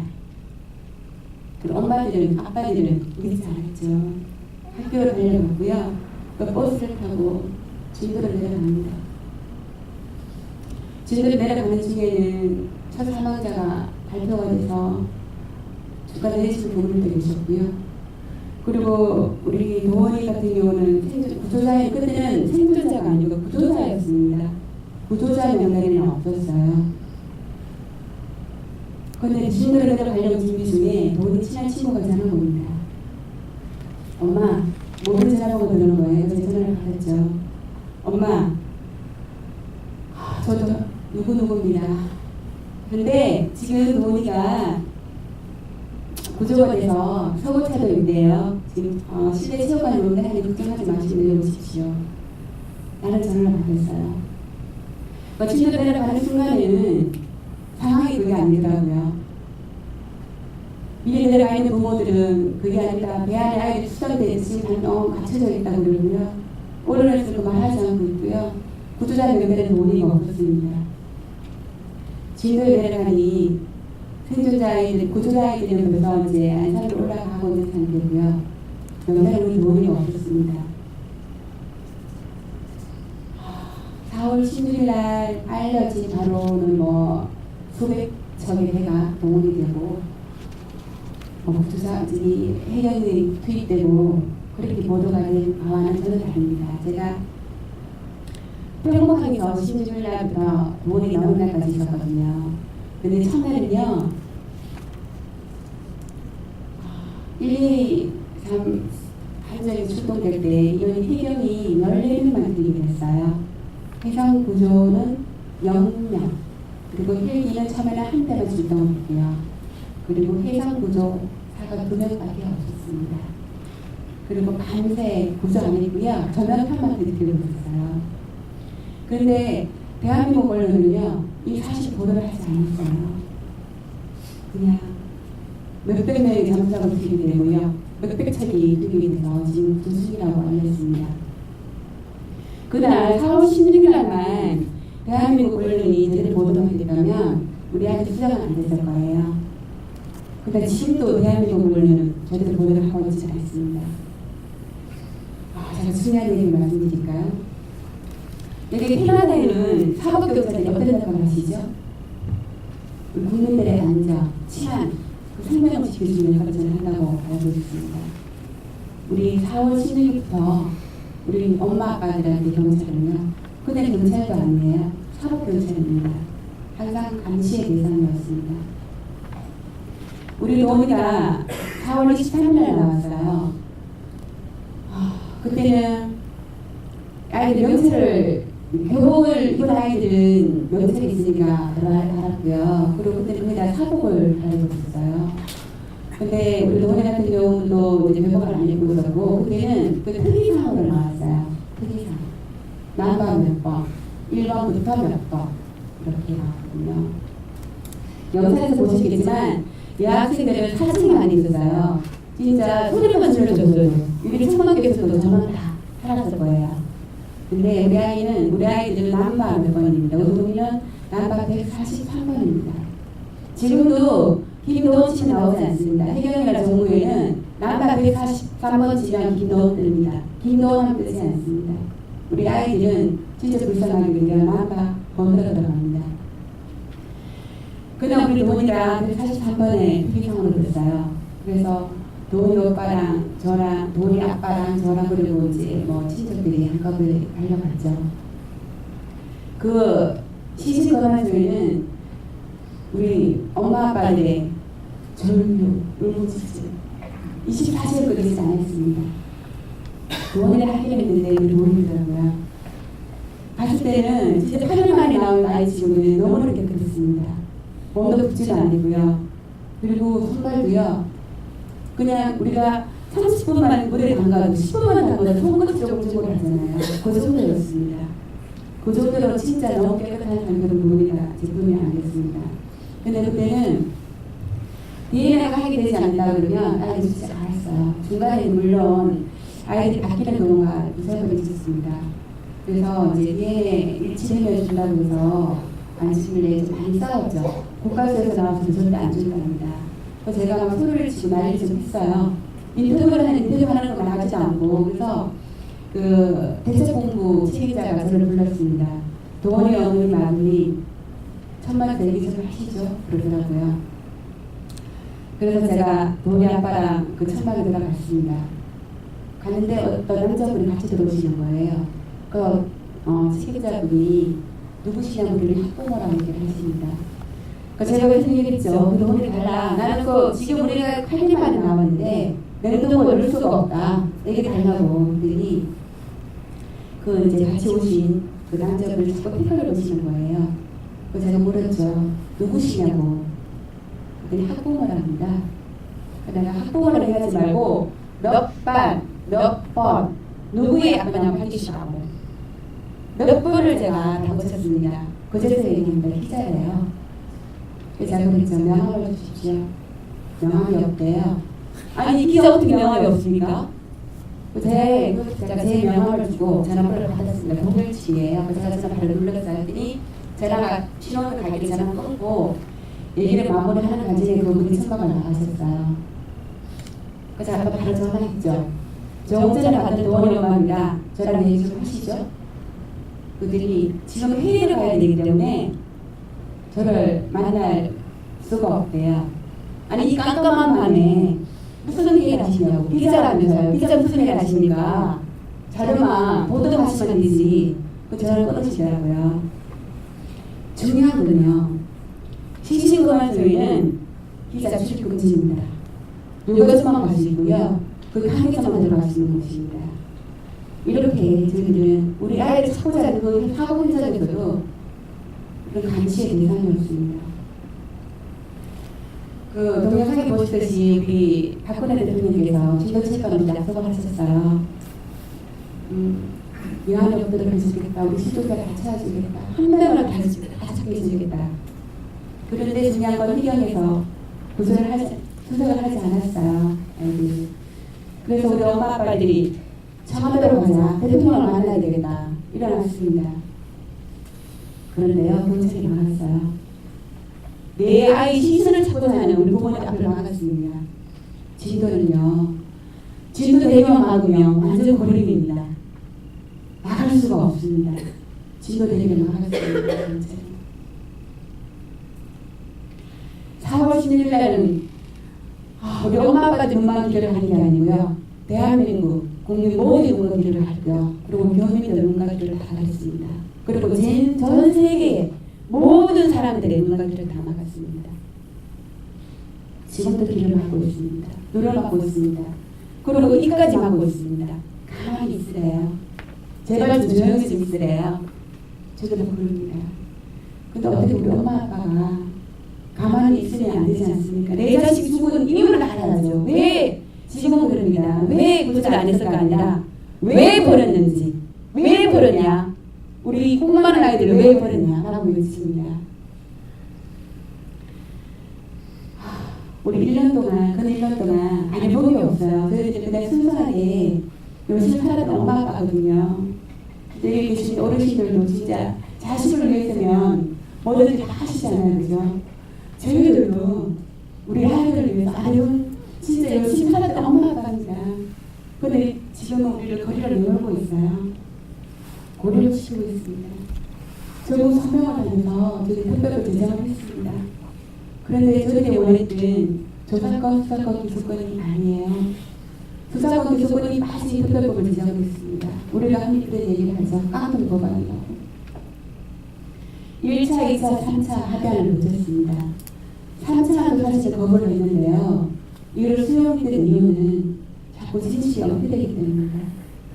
자꾸 시간을 보내면 진실이 그나마 지금 알고 있는 진실이 자꾸 사라지니까 진실을 밝히기 위해서, 진상조사를 하기 위해서 그러고 깡통 법안을 수용했던 겁니다. 그러나 언론은 그렇게 얘기하지 않습니다. 모든 게 다 마무리됐다고 얘기합니다. 지금 어느 하나 제대로 된 조사를 한 적이 없습니다. 1, 2 사정 한정은 그냥 사면구형을 받았고요. 지금 항의를 했습니다. 이준석 선장 36년 받았습니다. 그 304명 시절에 36년을 받았고요. 본인이 재판에서 그런 얘기합니다. 나는 살인죄를 인정할 수 없다. 내 자식한테만큼은 나를 살인죄에 고문하고 싶지 않다라고 얘기했습니다. 그러나 법원은요, 저희 그렇지 못했습니다. 그 304명의 형사시켰는데요, 살인죄를 정정하지 않았습니다. 이게 대한민국 본심입니다. 저희들은 사실 자라가고요, 벌떡벌떡 끓는 잠을 잘 수가 없습니다. 이 분노 때문에요, 잠을 잘 수가 없고요. 하루하루가 사실 지옥입니다. 하지만 움직이는 이유는요, 진실을 밝혀야 되기 때문입니다. 진실을 밝혀야지만 대한민국이 바로서고요. 그리고 바로 서야 안전한 나라가 되고요. 공부하는 아이들이 대한민국을 이끌어 나갈 수 있기 때문입니다. 우리는 목적은 그겁니다. 우리가 흔히 말하는 의사장은 없습니다. 다 그래요. 하면 작년에 우리 아들 2학년 있을 때 형제자매가 성서 썼습니다. 대학학내 원하지 않습니다. 하지만 정부 여당과 언론은 그렇게 하죠. 우리가 대학학내로 원하지 않습니다. 지금도 정부는 무엇을 병원 원하냐면 우리가 지금 세월호를 연장하라고 얘기합니다. 세월호를 연장해서 지금도 아주 차차차다에 있는 교사, 학생 4명, 그리고 일반인 인자가 3명이나 계십니다. 사랑하는 가족들 남겨달라고 우리가 소리쳐 외칩니다. 그 가족들은요, 이제 아이들 몸이 아니라 떨어져 싶고 싶다고 말씀하십니다. 요가 선생님이 보셨다고 말씀하세요. 우리는 그분들 앞에서 숙소전을 줄 수가 없습니다. 너무 미안합니다. 우리가 아이들 찾아올 때 지도에서요, 미안하다고 했습니다. 먼저 애기를 찾아서 아이들 가서 너무 미안하다고. 그리고 남아있는 부모님들은요, 괜찮죠? 빨리 가서 따뜻한 데로 주세요. 지금도 그분들이 인력 가까이 되는데요, 외치고 있습니다. 아이들 떨어져 자기 해달라.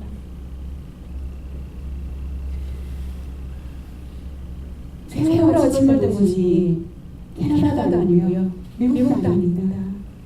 대서양도 아니고요, 인도양도 아니고 태평양도 아닙니다. 대한민국 국민이 땅 안에 있습니다.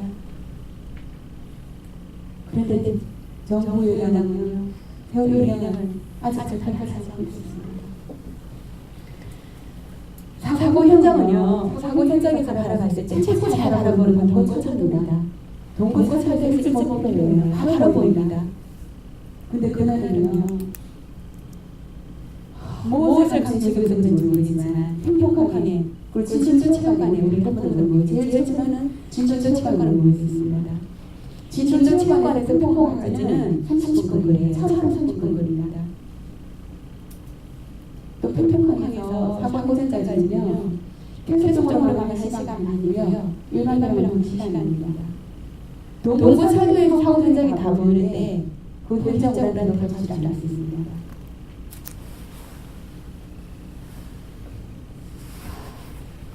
그래서 저희들이 고소하러 왔어요. 힘들고 슬프지만 웃으면서 고소를 합니다. 울면 지치는 거잖아요. 울면 지칩니다. 지치기를 바라는 것은 정부입니다. 우리는 지칠 수가 없습니다. 내 아이를 잃었기 때문에 내 아이의 눈을 가만히 있으면 우리 아이들 희생이 너무 값없이 때문에 진실을 발표해야 됩니다. 그래서 저희들은 세월을 인양하기 위해서 진짜 못할 게 없습니다. 실종자들 자꾸 남겨드리고요. 그리고 세월을 인양해서 진실을 밝혀야 됩니다. 진실을 밝히는 그날이 바로 우리 노심 치료의 시작입니다. 저는 우리 교민들 끝까지 해주시기를 듣고 있습니다. 부탁드리겠습니다.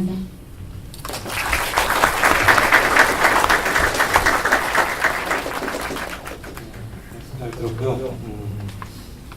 예슬 아버님은 저희 대한민국 언론이 좀 제 역할을 다 못해주고 있고 그리고 제 국민들과 어떻게 좀 함께 행동을 하셨으면 좋겠다는 말씀을 하신 것 같고요. 동훈이 어머님은 천사가 일어났던 상황 그리고 상황 전후와 우리가 접하지 못했던 뒷얘기들을 좀 많이 해주신 것 같습니다. 제가 하는 질문지에는요, 지금도 평목항에 유가족분들이 남아 계신지요? 계시다면 지금 그분들을 위한 정부의 지원 같은 건 어떻게 되고 있는지요? 행복하면 저를 여러 가지 지원하겠습니다. 실질적으로 보시고요. 지금 작년 11월달에 수중주택 경조가 있었습니다. 그래서 모든 지원했던 분들은 찬수가 됐습니다. 하물며 어려운 지원까지 찬수가 됐고요. 지금 콘테이너가 있습니다. 이제는 숙박 시설이고 그리고 아이들 분양으로 펼쳐져 있습니다. 그걸 이제 유지하는 비용은요. 저희들 이제 안전시 지원이 나오고요. 그리고 전국의 자원봉사자분들 그리고 해외에 계신 그분들이 이제 도와주셔서 지원을 하고 있습니다. 박근혜 정부가 약속한 세월호 가족에 대한 지원한 것 중에 과연 몇 가지나 지켜주고 있는지요? 예, 정부에서 지금 처음에는 사실 드라마 자체가 성립되지 않았습니다. 왜냐하면 정부 상황에서 말씀을 드릴게요. 동훈이 오빠가 6월 16일에 들어갔습니다. 작년 4월 16일 날 사고를 나고요. 그리고 사고 나서 이제 동훈이 살 때 찾기 전까지 행복하게 같이 있었습니다. 행복하게 같이 있을 때 아까 말씀드렸죠. 남바로 뜬다. 거기 사람들면 번호로 뜬다. 그러면 여성, 남성, 학생 같은 여학생, 남학생 추정으로 뜬다. 추정이 뜨면 보통 이제 여학생 추정, 여성 이렇게 비슷한 이제 특이사항이 뜨면 돈 오빠가 그 시신검안소에 가서 다 확인하고 왔습니다. 왜냐면 그때는 이제 엄마 아빠가 충격도 많이 받고 힘들으니까 돈이 오빠가 이제 나서서 첫날부터 시작해서 모든 시술을 다 가서 확인을 하고 돈이 안살펴고 와서 진행치고요. 그런 동안 이제 많이 힘들었죠. 왜냐하면 그 17년, 18년은 돈은 12월부터 10년, 16개월 만인데 그 24시간 같이 됐잖아. 다시 어릴 때는 뭐 입들을 한번 뺏어 먹고요. 옷도 씻고 얘들 동생이에요. 그런데 6월 16일 날 이제 그때 날짜는 사고 날 전부터 날짜가 나왔을 때 위로를 안 하고 문제를 이제 물어봤는데 제가 걱정이 돼서 심리치료를 전착했습니다. 근데 그때는 어느 하나 심리치료 절대 할 데가 없어서 6군데를 들어갔습니다. 마지막 6번째 곳이 이제 뭐 대학병원인데요. 거기서도 하신 말씀이 뭐냐면 문대할 수 있다. 당연히 문대할 수 있죠. 우리 노원이 오빠가 원했거든요. 문대 된다고 했고 우리가 원했던 게 아니에요. 아예 심리 상태 어느 존재 주고 싶은 거예요. 군대를 강요한다는 문제가 아닙니다. 근데 이제 분노 조치가 식구가 처음이에요. 근데 우리 노지 오빠는 이제 26이 나왔습니다. 근데 그게 다른 거죠. 이제 상담을 하는 과정에 그때도 이제 잘하려고 상담할 수 있는 그런 게 아니었는데 객관같이 보면 뭐 질문을 하면 뭐 1, 2, 3, 4 이렇게 체크를 하는 거죠. 그런 식으로 가는 거예요. 저는 했고요. 그리고 이제 상담을 하면서 그런 얘기 했대요. 노지 오빠가 나는 성인이다. 나는 대학생이고 성인이기 때문에 분노 조절할 수 있습니다. 하지만 이 분노가 언제 풀어지는 모른다라고 했대요. 교수님한테. 그래서 교수님이 저한테 말씀하시더라고요. 2분만 잘 풀어내면 괜찮습니다. 그 정도로 그 당시에 트라우마 세트도 없었고 심리치료를 할 수가 없었어요. 그럴 동안 이제 집중자 아이들은 이제 수련을 해서 이제 다 같이 모여서 치료를 받고 있었고요. 그다음에 이제 후퇴자 아이들은 심리치료를 받고 있었어요. 그리고 시간이 지나면서 이제 정부에서 정부 예산으로 트라우마 센터 이제 모든 걸 다 지원하는 엄마 센터가 이제 마련됐습니다. 지금도 그 부분에 대해서 많이 이용하고 계시고 요가정만 하라고 하는 건 아니고요. 안산 전체가 재난 구역으로 소속이 되기 때문에 안산 시민 전체가 다 활용할 수 있고 그리고 일반인 생존자, 희생자 가족들 다 활용할 수 있고 이제 치료를 하고 있습니다. 그리고 이웃은 정혜식 작가님이 운영하는 곳이에요. 거기도 이제 심리 치료를 병행하고 있습니다. 이제 우리 엄마 아빠들 많은 비용을 못하고 있어요. 신식을 못 받고 있어요. 이렇게 정보를 하면 정보 간단히 아니고요. 그리고 지금 강화문 소속하고요. 재판, 강도재판이 열리고 있습니다. 강도재판, 강도재판도 하고 그리고 행동강도 지켜야 됩니다. 그래서 또 강화문이나 전국의 실종자를 운영하라, 회원을 운영하라 인 PPC를 거치기 때문에 심리치료는 지금 잘 못 받고 있는 상태입니다. 그리고 이제 생활비 말씀하셨는데요. 재난구역은 3개월 모든 재난 생활비를 지원하게 되어 있습니다. 3개월이 이제 저희 기준을 말씀드리겠습니다. 저희는 돈이 포함해서 4인 기준입니다. 4인 기준인데 108만원이 나왔습니다. 그리고 이제 피부 관련해서 한 달 나왔고요. 그리고 그 정도 지원받는 게 끝이고 지금은 지원이 없습니다. 지원이 없어서 사실 많은 생활고가 많이 힘드세요. 하지만 움직이는 건 다 비행기로 움직이고 있습니다. 아니면 한국에서 움직이는 비행기는 이제 캐나다와 이제 약간 넘어온 거는 이제 우리 캐나다 분들이 다 지원해 주셔서 올 수 있었던 거고요. 한국에서 움직이는 간단하나 움직이는 비행기는 다 비행기로 움직이고 있고 잘 대출을 받아서 많이 생각하고 계세요. 대출을 받아서 생각하고 계시고 그리고 이제 그동안 이제 적금 모아놨던 거 그리고 이제 아이들 대학교 보내기 위해서 대학교 등록 모아놨던 돈으로 지금 생각하고 있는 현 시점입니다. 다음 질문을 하겠습니다. 괜찮은 내용인데요. 저는 20대 평범한 학생입니다. 인터넷이나 또래들 사이에서 들리는 것들을 보면 한국에서는 세월호 유가족들에 대한 차가운 시선, 심지어는 조롱이 있기도 하고 불순한 정치적 의도에 따라 움직이고 있다는 시선도 있다고 들었습니다. 이것들이 극소수의 일부 여론이라고 보기에는 너무 자주 보이는데요. 동정과 위로로 가득하지 못하고 여론이 분열된 것은 도대체 어디에서 기인하는 것일까요? 이런 현상에 대해서 어떻게 생각하시는지 듣고 싶습니다.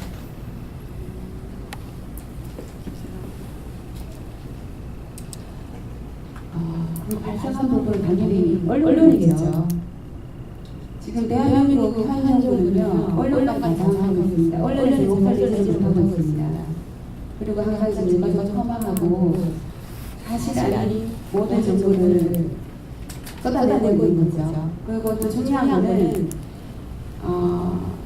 일반 메인 뉴스는 그리고 공중파에도 세월호에 대한 저는 하고 있지는 않습니다.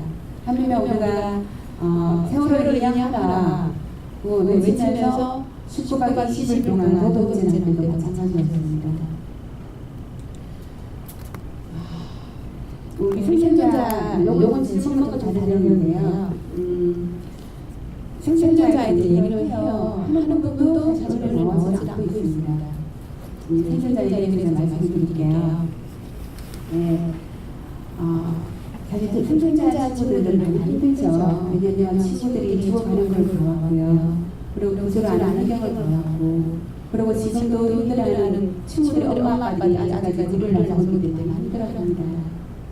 이 아이들이 같이 우리랑 지금 처음부터 끝까지 같이 움직이고 있어요. 있고요. 그리고 병원도 지금 다 신생팀을 하는데요. 이제 모 생존자 친구 같은 경우는 사고 첫날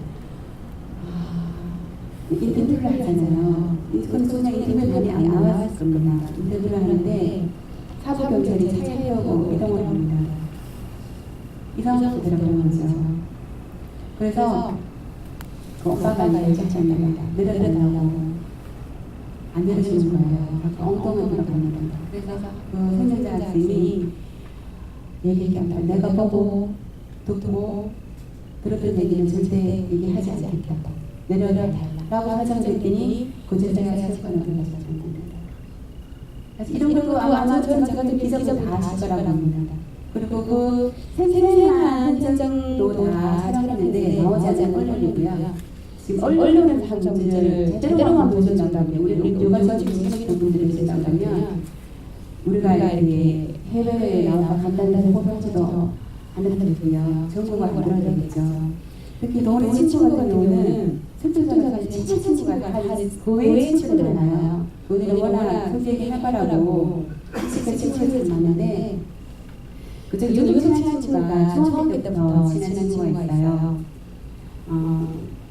사촌파를 부르는데 세명 생존자가 노래를 등장을 했습니다. 그래서 이제 어렵게 이제 어떨지 그 녹화 프로그램에 가서 힘들게 찾아갈 수 있습니다.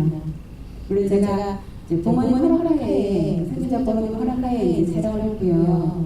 그리고 중간에 혹시 촬영을 못하게 하는 항해자일까봐 진짜 비밀리에 이동을 했습니다. 그리고 제 차에는 생존자 친구 2명이 타고, 그리고 저희 가족 영상기록단 이제 저를 시신을 도와주시는 분 교수님이세요.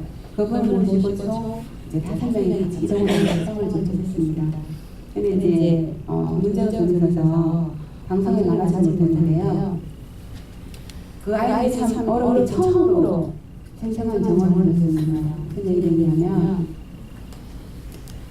우리 특히 이제 단원기한 산파는 75일날 수학여행 배를 탄 날은 늦게 밥을 먹어요. 7개월 밥을 먹기 때문에 16일날 아침에 제가 먼저 밥을 먹습니다. 그 CCTV를 복구를 해서 포렌식을 하고 우리가 모든 CCTV는 다 복구를 했는데 거기 보면 진짜로 한반에 제가 먼저 밥을 먹습니다. 그때가 7시 20분부터 30분, 40분까지 가는 먹었는데 이 아이도 어떻게 정을 하냐면 배가 처음 4월 15일날 배를 탈 때부터 배가 많이 기울어져 있었다. 그리고 이제 밤에 불꽃놀이를 해요. 불꽃놀이를 할 때도 다리에 힘을 주지 않으면 넘어질 정도로 배가 기울었다고 얘기했어요. 그리고 4월 16일 아침 먹을 때는 국물이 식판을 이제 봤는데 식판에 국물이 쏟아질 정도로 배가 많이 기울었대요. 그 당시에는 배가 원래 이제 배를 처음 타보니까 아이들이 배는 원래 이런갑다라고 생각했는데 사고가 나고 나보니까 그때부터 이상이 있었다라고 얘기를 하는 거죠. 그리고 한 7시 40분, 8시경에 심한 충격이 일어난답니다. 그래서 3층 로비에 있던 어린 친구가 갑판으로 밀려나가는 거죠. 그때도 어떠한 안전조치도 없었고요. 방송도 없었답니다. 그래서 그때는 구명조끼를 안 입고 있었던 상태인데 이제 갑판에 있던 친구들이 구명조끼를 안 입고 2명씩 어깨동무하고 바다를 뛰어내렸대요. 바다를 뛰어내렸는데요. 뛰어내려고 보니 저 앞에 해경배가 있더랍니다. 해경배에는 어른들이 타고 있었대요. 그래서 손을 흔들었죠. 우리 여기 살아있다고 살려달라고 구해달라고 소리를 쳤더니 그 배가 다가오지를 않더래요. 그래서 결국 아이들은요 그 배까지 헤엄쳐 갔답니다. 수영을 배운 아들도 아니고요. 진짜 살기 위해서 그 곳까지 헤엄을 쳐서 갔답니다. 그때 그 자리에는 어른들만 있었대요. 어른이 있었는데 탈 자리가 없어서 아까 동영상에 보셨겠지만 해경 그 보트에 보면 하얀 끈 있죠. 아우트 사이드로 그 끈을 잡고 평목항까지 왔답니다. 나중에 봤더니 그 사람들이 선원들이었던 거예요. 선장이고 선원들이었습니다. 그 위험한 진짜 급박한 상황에서도 아이들을 구하러 오지 않았습니다. 버린 거죠. 그래서 또 뭐 생존자 아이가 정언을 합니다. 탈출을 했는데요. 나왔네? 희경이 그러더랍니다. 나왔네? 배에서 나왔네? 그래서 이제 너희 친구들이 얘기했대요. 저 배에 내 친구들이 있다, 살아있다. 구해달라. 그랬더니 혜경이 하는 말이 너희들 친구들은 들어올 수 없다. 포기하라. 그 아이들은 그래서 그 내용 다 언론에 얘기했는데 보도가 되지 않았어요. 그 남자친구 아이들은 배에서 마지막 탈출사거든요. 그래서 배를 타고 이제 서거차들을 이동을 하는데 그때 언론에 그렇게 나왔대요. 전원 구조. 그래서 절대 언론은 믿지 않는다. 대한민국 언론은 절대 믿지 않는다. 그리고 이제 서거차도 있다가 평목항을 왔는데 기자들이 엄청 많을 거 아니에요. 생존자들이 체육관에 왔으니 그때 한 기자가 친구한테 묻더랍니다. 생존자 친구한테. 청마대 그냥 우리 어른이라 그러면 기자라 그러면 지금 상황이 어떠냐 물어봐야 되는 거 아니겠어요? 배에 지금 애기들이 있냐 없냐 생존자가 있나 없냐 이렇게 물어봐야 돼. 첫 마디가 지금 친구가 사망자인데 첫 사망자 발생했는데 그 친구한테 할 말이 없냐 한마디 하라라고 했답니다. 기자가. 대한민국 언론에 이렇습니다. 현실적입니다. 그래서 질문하셨듯이 대한민국 언론은 침몰하고 있습니다. 통제되고 있고요. 그래서 제대로 보도를 안 했기 때문에 우리 유가족을 폄하하고 잘못된 정보를 흘리고 있습니다. 그래서 우리 유가족은 고립이 되고 지금 아직까지 이렇게 움직이고 있는 부분입니다. 말씀 감사드리고요. 혹시 뭐 어머니 아버님께 질문하실 분 계신가요? 네. 하여튼 멀리까지 오셔서 좀 위로가 좀 됐어야 되는데 잘 모르겠습니다. 그 상황은 저희가 충분히 알고 있어요. 그리고 여기 그 세월호의 관계에 대해서 세월호가 이 정도 관심이 갖고 여기에 오시는 분들은 세월호에 대해서는 다 알고 있어요. 그러니까 도은이 어머니께서 이지성님께서 며칠 전에 그 인터뷰에서 학살이라는 표현을 쓰셨어요. 그죠? 되게 마음에 드는 표현입니다. 그리고 실제로 여기 와 계신 분들 중에서도 과연 이게 정부가 저지른 학살이냐 아니냐라는 거를 한 번쯤은 물어봐 주세요. 그리고 가족협의회에서 제가 좀 부탁을 드리고 싶은 거는 이제는 그만 좀 정부에다 대고 요구하던 안 해요 이 사람들. 그죠? 문재인이 내일이 3월 26일 천안함 5주년입니다.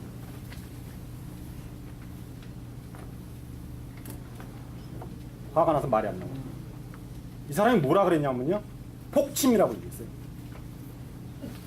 지금 5년이 지나서 천안함이 북의 소행이 아니라고 밝혀지고 있는 상황에서 여당이라는 놈이 미안합니다. 자, 이거는 분명히 학살이에요. 그죠? 여객선이라는 거는 배에 승객을 태우고 있는 거예요. 조금이라도 문제가 생기면 제일 먼저 내려야 될 사람이 승객이에요. 난 그날 화면을 보고 사진 한 장만 보고 바다가 저렇게 잔잔한 바다를 본 적이 없어요. 저는 호수인 줄 알았습니다. 구명보트 안 띄웠죠. 학살이에요. 그죠? 자, 이제는 1년이 돼갑니다. 이제는 포인트를 왜 정부가 학살했냐에 맞춰야 돼요. 세월호 인양이요? 백날 얘기해보세요. 인양 하나. 안 해요. 우리가 하겠다고 나셔야 됩니다. 우리가 하겠다고. 세월호 갖고 있었던 그 소유주들이 이제는 파산했어요. 그죠? 아무도 없기 때문에 소유주가 그 세월호를 권리를 갖고 있질 않아요. 민사소송 같이 들어가셔갖고요. 권리를 찾으신 다음에요. 세월호를 내 거라고 생각해서 세월호를 직접 우리가 인양해야 돼요. 절대 안 합니다. 왜? 학살하는 놈들이 미쳤어요, 하게. 그냥 바닷속에다 집어넣고 터뜨려버리지. 절대 안 합니다. 그런데 지금 이 얘기도 어떻게 하자고 해갖고 하면 이제는 방향을 바꿔야 돼요. 이냥 하자가 아니에요. 이냥 하라도 아니고 우리가 하겠다고 해야 돼요.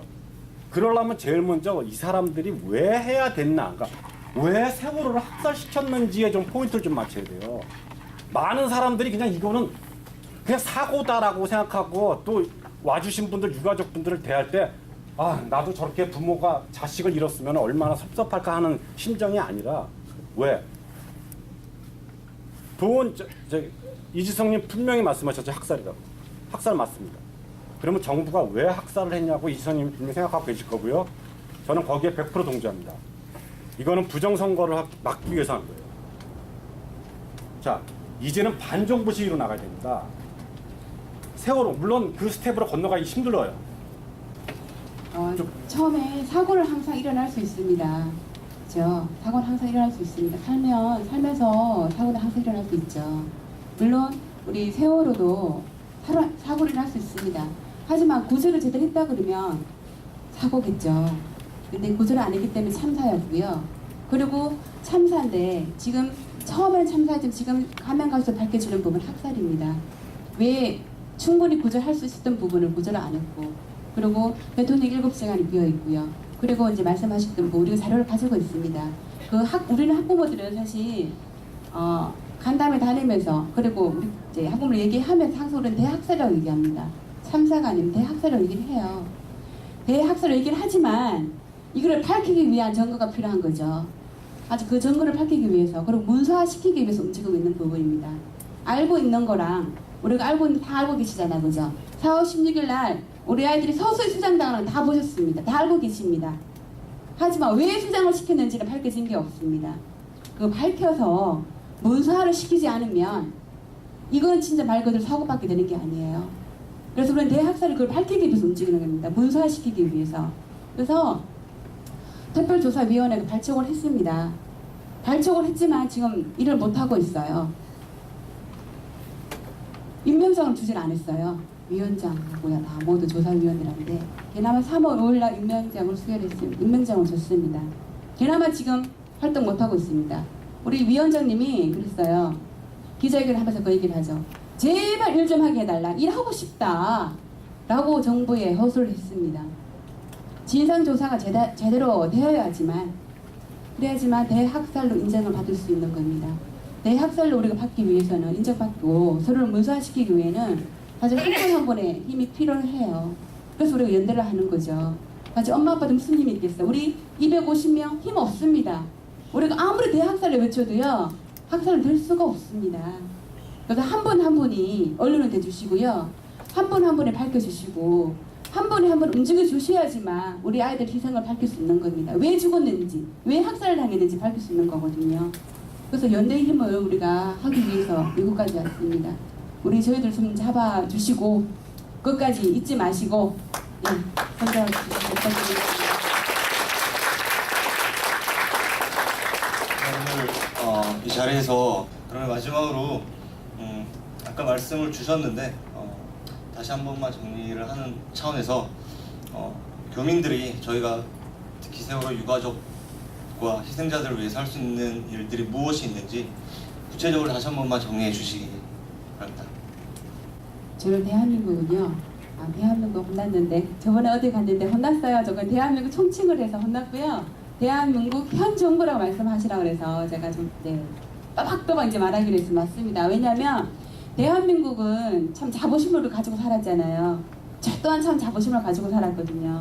그리고 우리 아이들도 사실 살기 좋은 나라인지 알고 살았었습니다.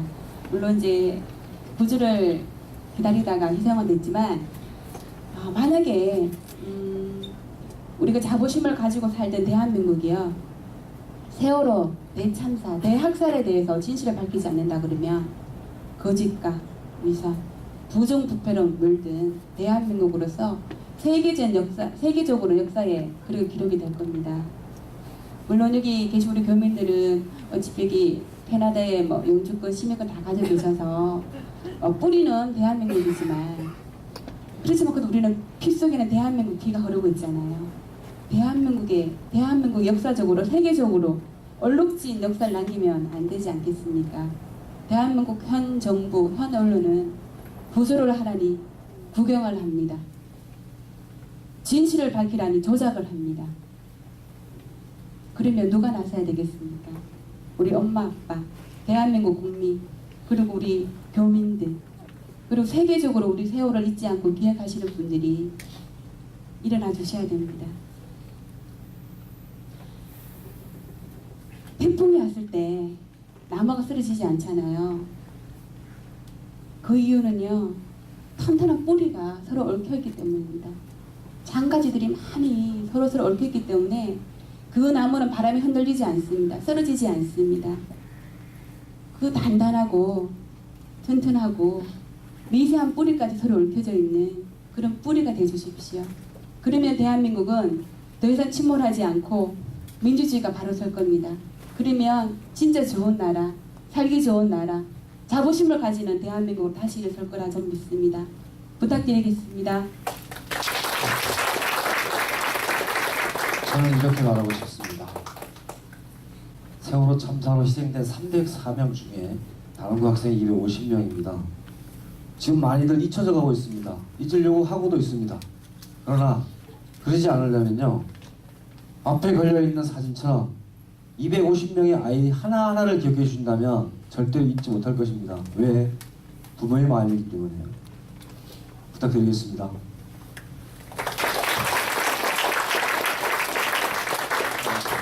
현재 4.16 가족협의회에서 하고 있는 것은 세월호 인양을 촉구하는 선언, 청원 운동을 하고 있고요. 그 뒤에 보면 그걸 사인하는 서명란도 있으니까 많이 참여 부탁드리고요. 그리고 뒤에 나올 건데 홈페이지에 가셔서 이렇게 온라인으로 하실 수도 있습니다. 네, 그러면 의원님, 제가 한 가지만 더 말씀드리면, 네네, 하십시오. 근데 왜 배보상에 대해서는 여쭤보지 않으시는지. 배보상.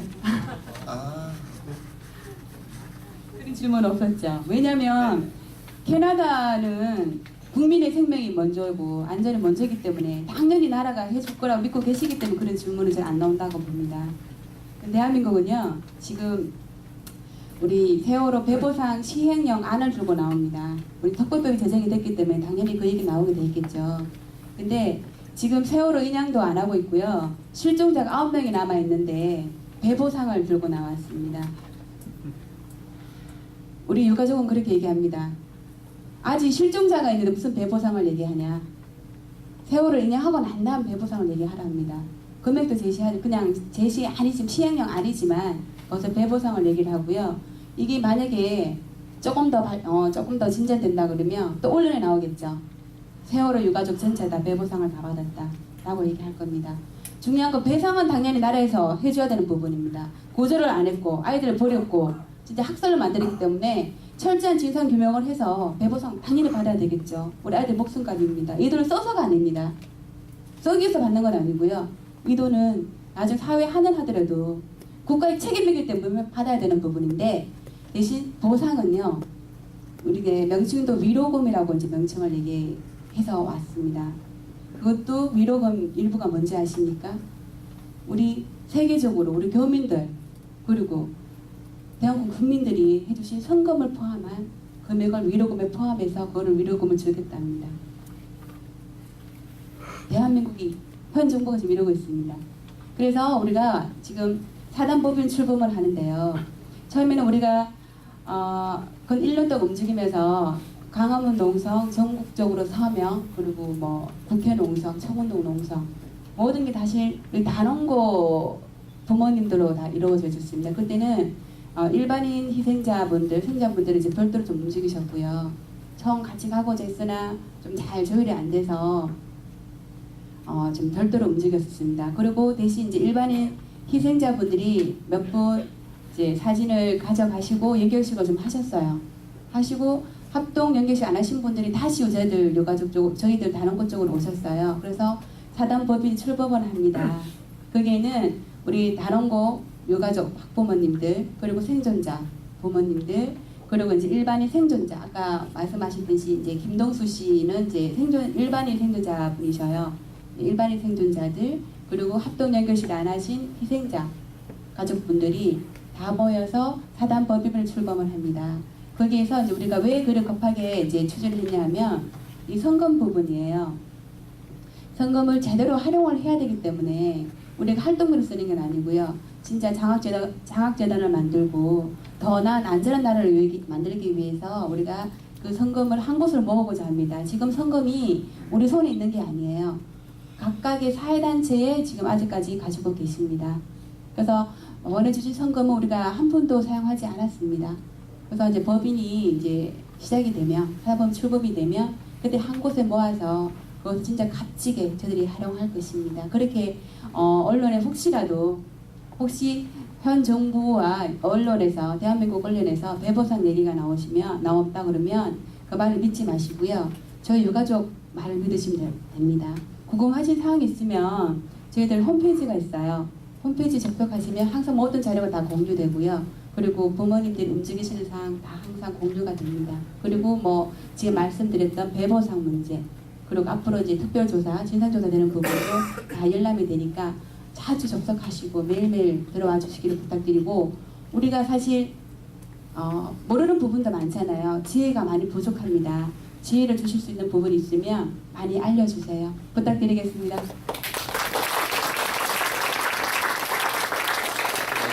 한 시간 동안 좋은 말씀, 그리고 저희가 꼭 알아야 될 얘기들을 해주신 두 분께 다시 한번 감사를 드리고요.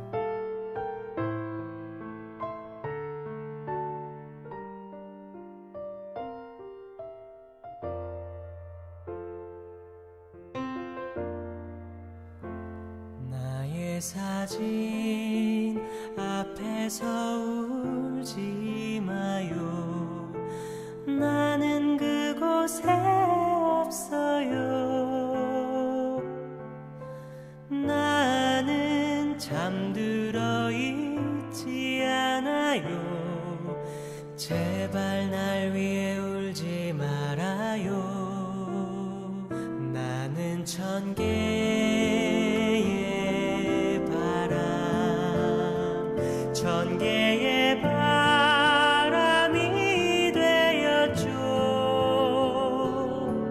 저 넓은 하늘 위를 자유롭게 날고 있죠.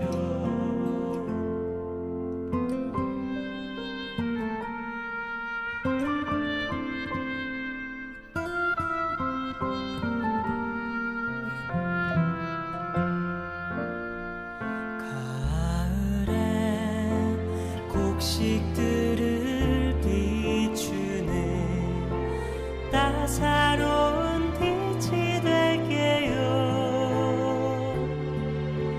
겨울엔 다이아몬드처럼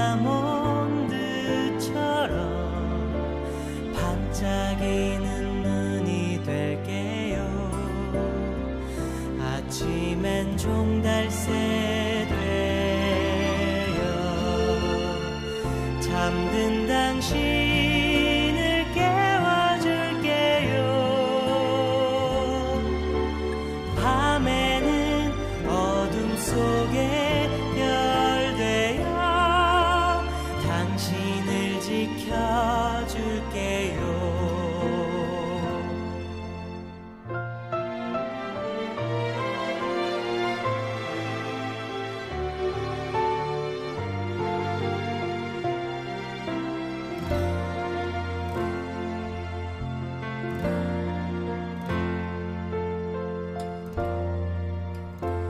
나의 사진 앞에 서 있는 그대, 제발 눈물을 멈춰요.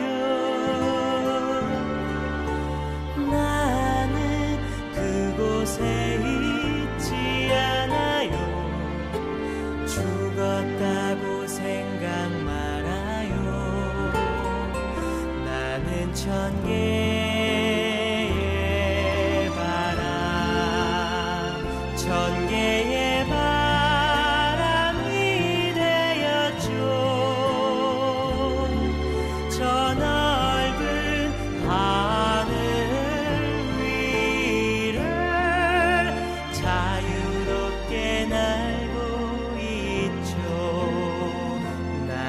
천 개의